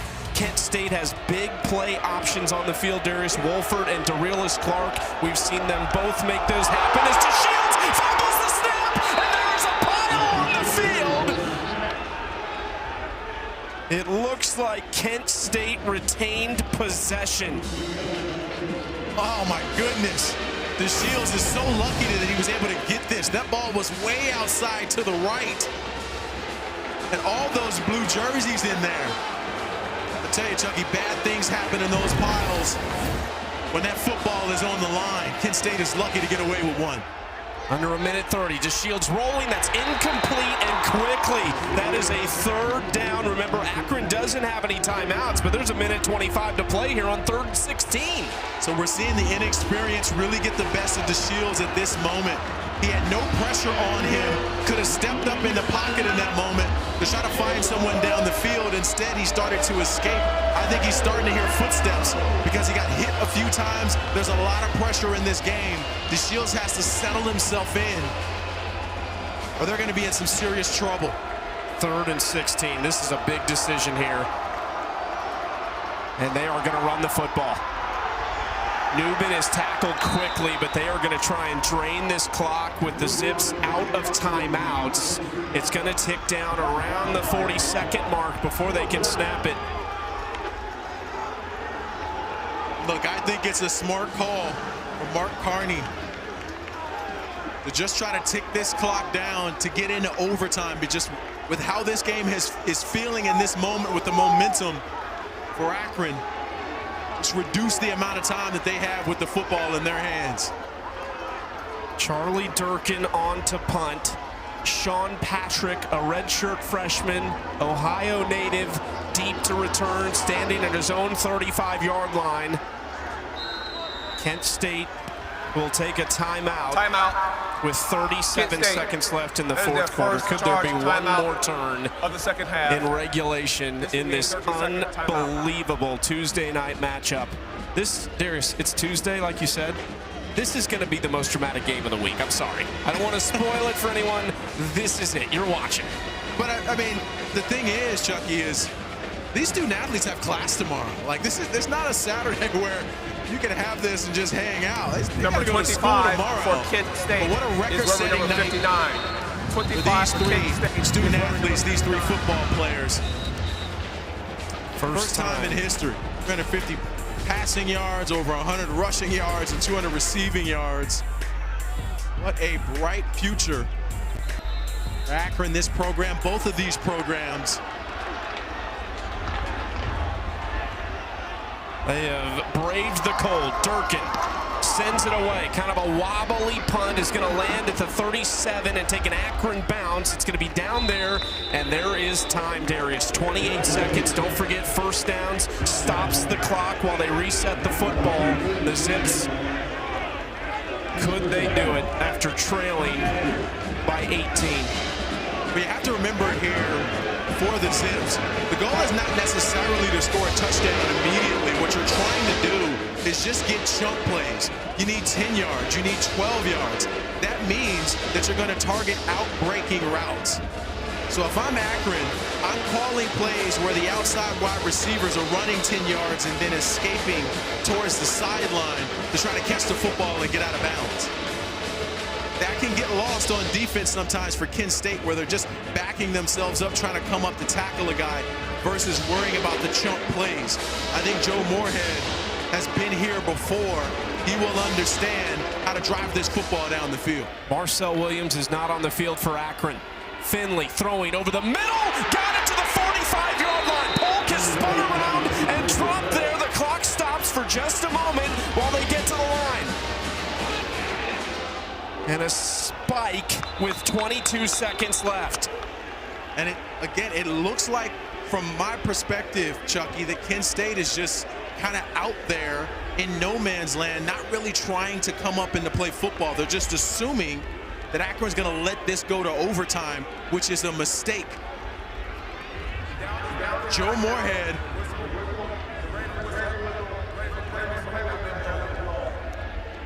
Moorhead is calling plays to get chunk plays down the field.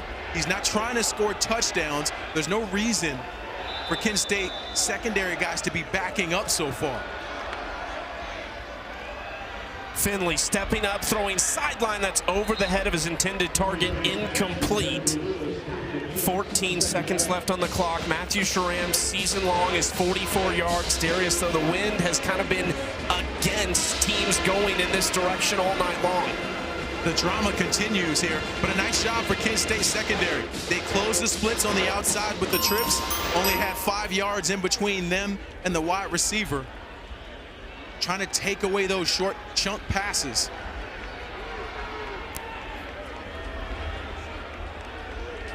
Marcel Williams remains on the sideline. 2nd and 10 from the 45. Finley throwing, that is incomplete. His arm was hit as he threw, and there might have been a miscommunication as well. Kent State has settled themselves defensively, keeping themselves in position. Try to send this game into overtime. What are you looking for on this play? I think they still can get some chunk plays out of this. So Polk has been the guy, number 5 for Akron. He's in the 2nd position towards the bottom of the screen of this trips. Sending him on a corner route to try to catch the football around the 30-yard line makes a ton of sense. Finley, a lot of pressure. It's incomplete. He had to get it out quickly. Louis couldn't haul it in. And now 4th down with 6 seconds left. Cherokee Valeria, Darius dialing up the pressure on Joe Moorhead and Ben Finley. Now, it's unfortunate for Akron in this stage that they don't have Marcel Williams out there. I know we're asking a lot of him. He's had a terrific day, over 200 yards receiving. But I think his presence not being there really impacted this drive by not having him available. Remember, one of their starting defensive backs for Kent State, Joel Cordoba, ejected from the game for a targeting call on the last touchdown catch from Israel Polk. It is now 4th and 10 with 6 seconds left. Flag down for a delay of game.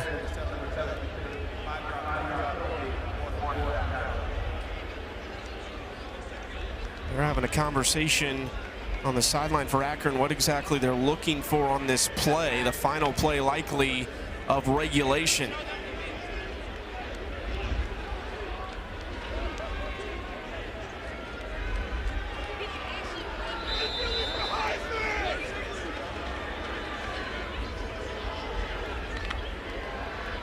Finley drops back.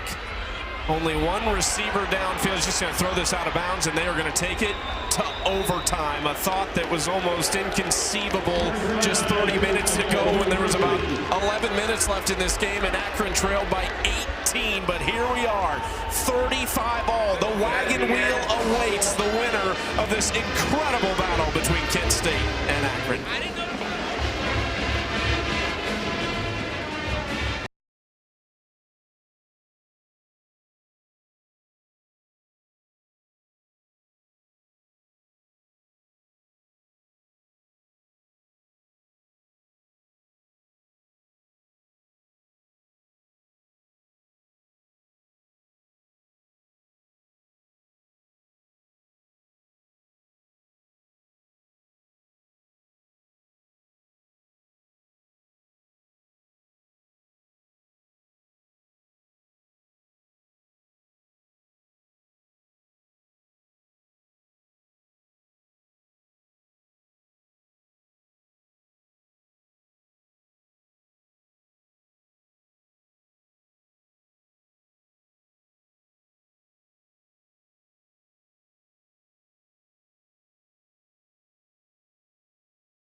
Regular football, second overtime. Cheese it overtime here in Akron, Ohio. If you go to a third overtime, we're only having 2-point conversion tries from the 3-yard line. 35 all between Kent State and Akron. That's tails, that's heads. Kent, call the toss, please.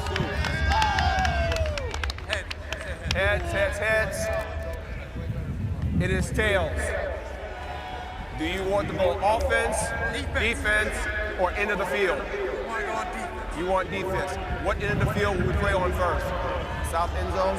All right. Put your back to Kent that State goal. will have Put the your wind at their back. Akron will defend first in this cheese it overtime. Akron, 1st and 10, 25-yard line. Drew DeShields, 4 touchdown passes to 4 different players. Marcel Williams has been unbelievable for Akron, but we did not see him on their last drive. And Darius, what we have seen in the fourth quarter has been nothing short of unbelievable. I mean, it just was unreal. 12 minutes left in this game. We were thinking that this game was completely over, but Akron had other things in mind. It started with Ben Finley, making sure that he was getting that football down the field. Polk catches that, and then this was the touchdown play after that two-point conversion to tie this football game up at 35.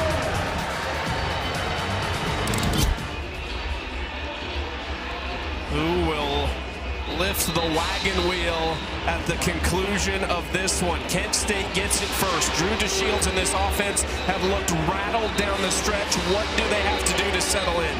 Well, we talked at the top about Cade Wolford and what he does, number 21 for them. I think they can get back to figuring out how to feature him. Now, he's going to be next. Drew DeShields, number 21, Cade Wolford. He is their star. Had a big touchdown earlier in this game. They need to feed him the football the way Akron's feeding Williams the football on their side. It's a pass. DeShields on play action, looking end zone, wide open man, and on the first play of overtime, it's a touchdown. Ardell Banks hauls it in. Kent State back on top. Well, what a play call from Clay Patterson here. They use Cade Wolford as a decoy, bring him back into the game, fake the football handoff to him, and then look at the two levels that DeShields have. They simplified these routes on the outside where he's got two options. He can hit Banks or Mulder there, the tight end, both guys at different levels. Able to get the football to Banks to score right away. Ardell Banks' 10th catch of the year, just his second touchdown.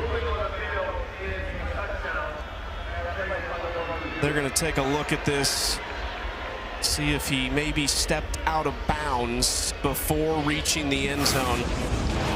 Let's see if we can see from our angle here.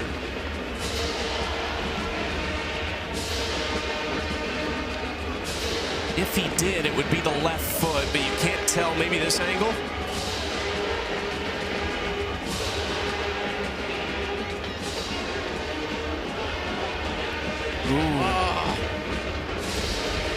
Branch is kind of in the way of the shot, just a teeny tiny bit.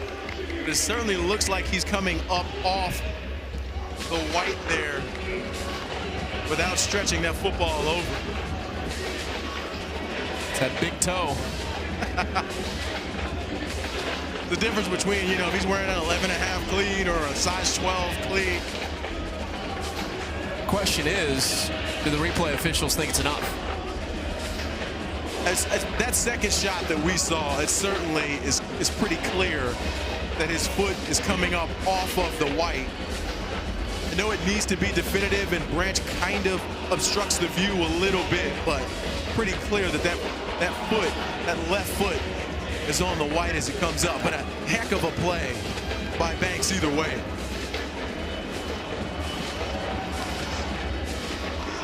This is a big call, too, and we talked about this early in the game. Kent State, their red zone numbers are kind of unusual because they just haven't been in the red zone this year. They entered the night. They'd only reached the red zone 13 times. A lot of their touchdowns had come from outside of it. Their red zone success rate from a touchdown perspective was not good. Just 6 of 13 scoring touchdowns. So now here you are potentially needing to get it in from 2 yards out. Seems simple enough, but we've seen much stranger things in this game to know it's going to be straightforward. Not on Maction on a Tuesday. No way. But you got to give Clay Patterson, the offensive coordinator for Kent State, a lot of credit on simplifying the reads for Drew DeShields on that play. Put themselves in position.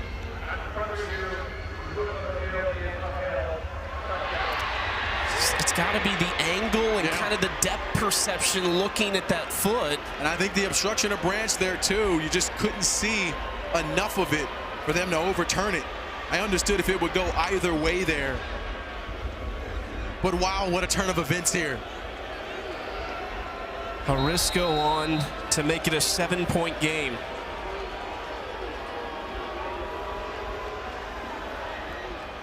and splits the uprights 42-35. First play of overtime. The Golden Flashes jump in front, and the ball is back in Ben Finley's hands. Now, I think truthfully, somebody obviously has to win this game, but I think both of these teams have played well enough to win this game. So you have to give both teams a lot of credit. But for Akron, the record-setting trio has really been the difference for them. Over 400 yards passing for Ben Finley. Gant's got 100-yard rushing, and Marcel Williams has just been outstanding all day. Over 200 yards receiving for him. First time in program history to have a passer over 350, 100-yard rusher, and a 200-yard receiver. Gant is in the backfield. Williams, we saw him between the break go to the locker room. I don't think we've seen him come back out as Gant is bottled up in the backfield. They're going to lose almost 5 yards on the first play. Well, Mason Maddox, number 6, the big defensive tackle. He's the first guy to get there to grab Gant. And then the rest of the cavalry comes to jump on top. And right now, it just feels like Kent State's playing a little bit more spirited to close out this game. Finley throwing short, and they get a decent chunk of it back to Kravac, the tight end, to set up 3rd and 4. We're seeing some Kent State defenders move a little bit slower today. Got to understand that exhaustion is set in. Guys are tired. It's a long night. It's cold. But Carroll there, the defensive end, he was slow to react. Now for Akron, they've got Marcel Williams back in the football game. He's at the bottom of the screen, number 2. And for some reason, Kent State looks like they're playing him one-on-one. Finley kind of using him as a decoy going corner. It is incomplete. He was looking in the direction of Brandon Hills. Or excuse me, that's Gene Louis, the intended target, and it comes down to this, a 4th and 4. Now you have to remember that for Akron, they can still get a first down, so they don't need to score a touchdown in this moment. I like the idea of calling a play from Joe Moorhead, something that gets them 4 to 5 yards versus trying to get a touchdown in this moment. Gant in the backfield. Williams is out wide. Haven't called his name since he threw it to Finley on the 2-point conversion. Finley, last chance, throwing short, incomplete! Unbelievable! Kent State wins it!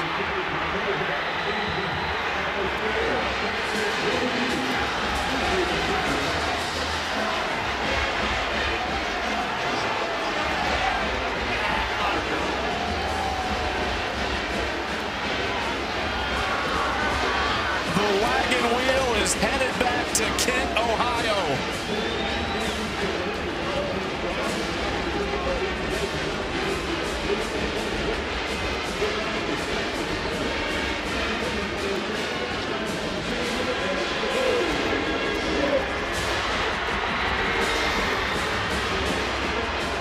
In a 4th quarter, every person in this building will remember for a long time. Akron comes up short, and Kent State, under their new head coach, Mark Carney, hadn't been 2 weeks full-time in the job since the interim tag came off, and he's got a rivalry victory. And honestly, when we spoke with Carney, I was just struck by his infectious nature about his approach to football, his approach to life. And I think you just saw that with his team here today. And when you have a leader that can connect emotionally, also has the technical X's and O's, it can just propel your program in a really fast way. I think we're seeing Kent State really step up into a program that can make some noise in the MAC. Let's take one more look at this. Watch Derek Jackson, number 31. He's the guy in the middle of the field. His presence there was enough to make sure that ball wasn't caught, in addition to the pressure on Ben Finley there. The wagon wheel, it's on the move. Kent State won one game the last 2 years. Mark Carney just led them to their 4th victory. They've got 2 games left, and they've got a chance to run the table and make a bowl game. Unbelievable. And you have to be super excited for what they've been able to do and what Carney has been able to do in a short amount of time. Remember, that interim tag was just lifted a few weeks ago, so he's not even 2 weeks into being employed as the head coach of Kent State.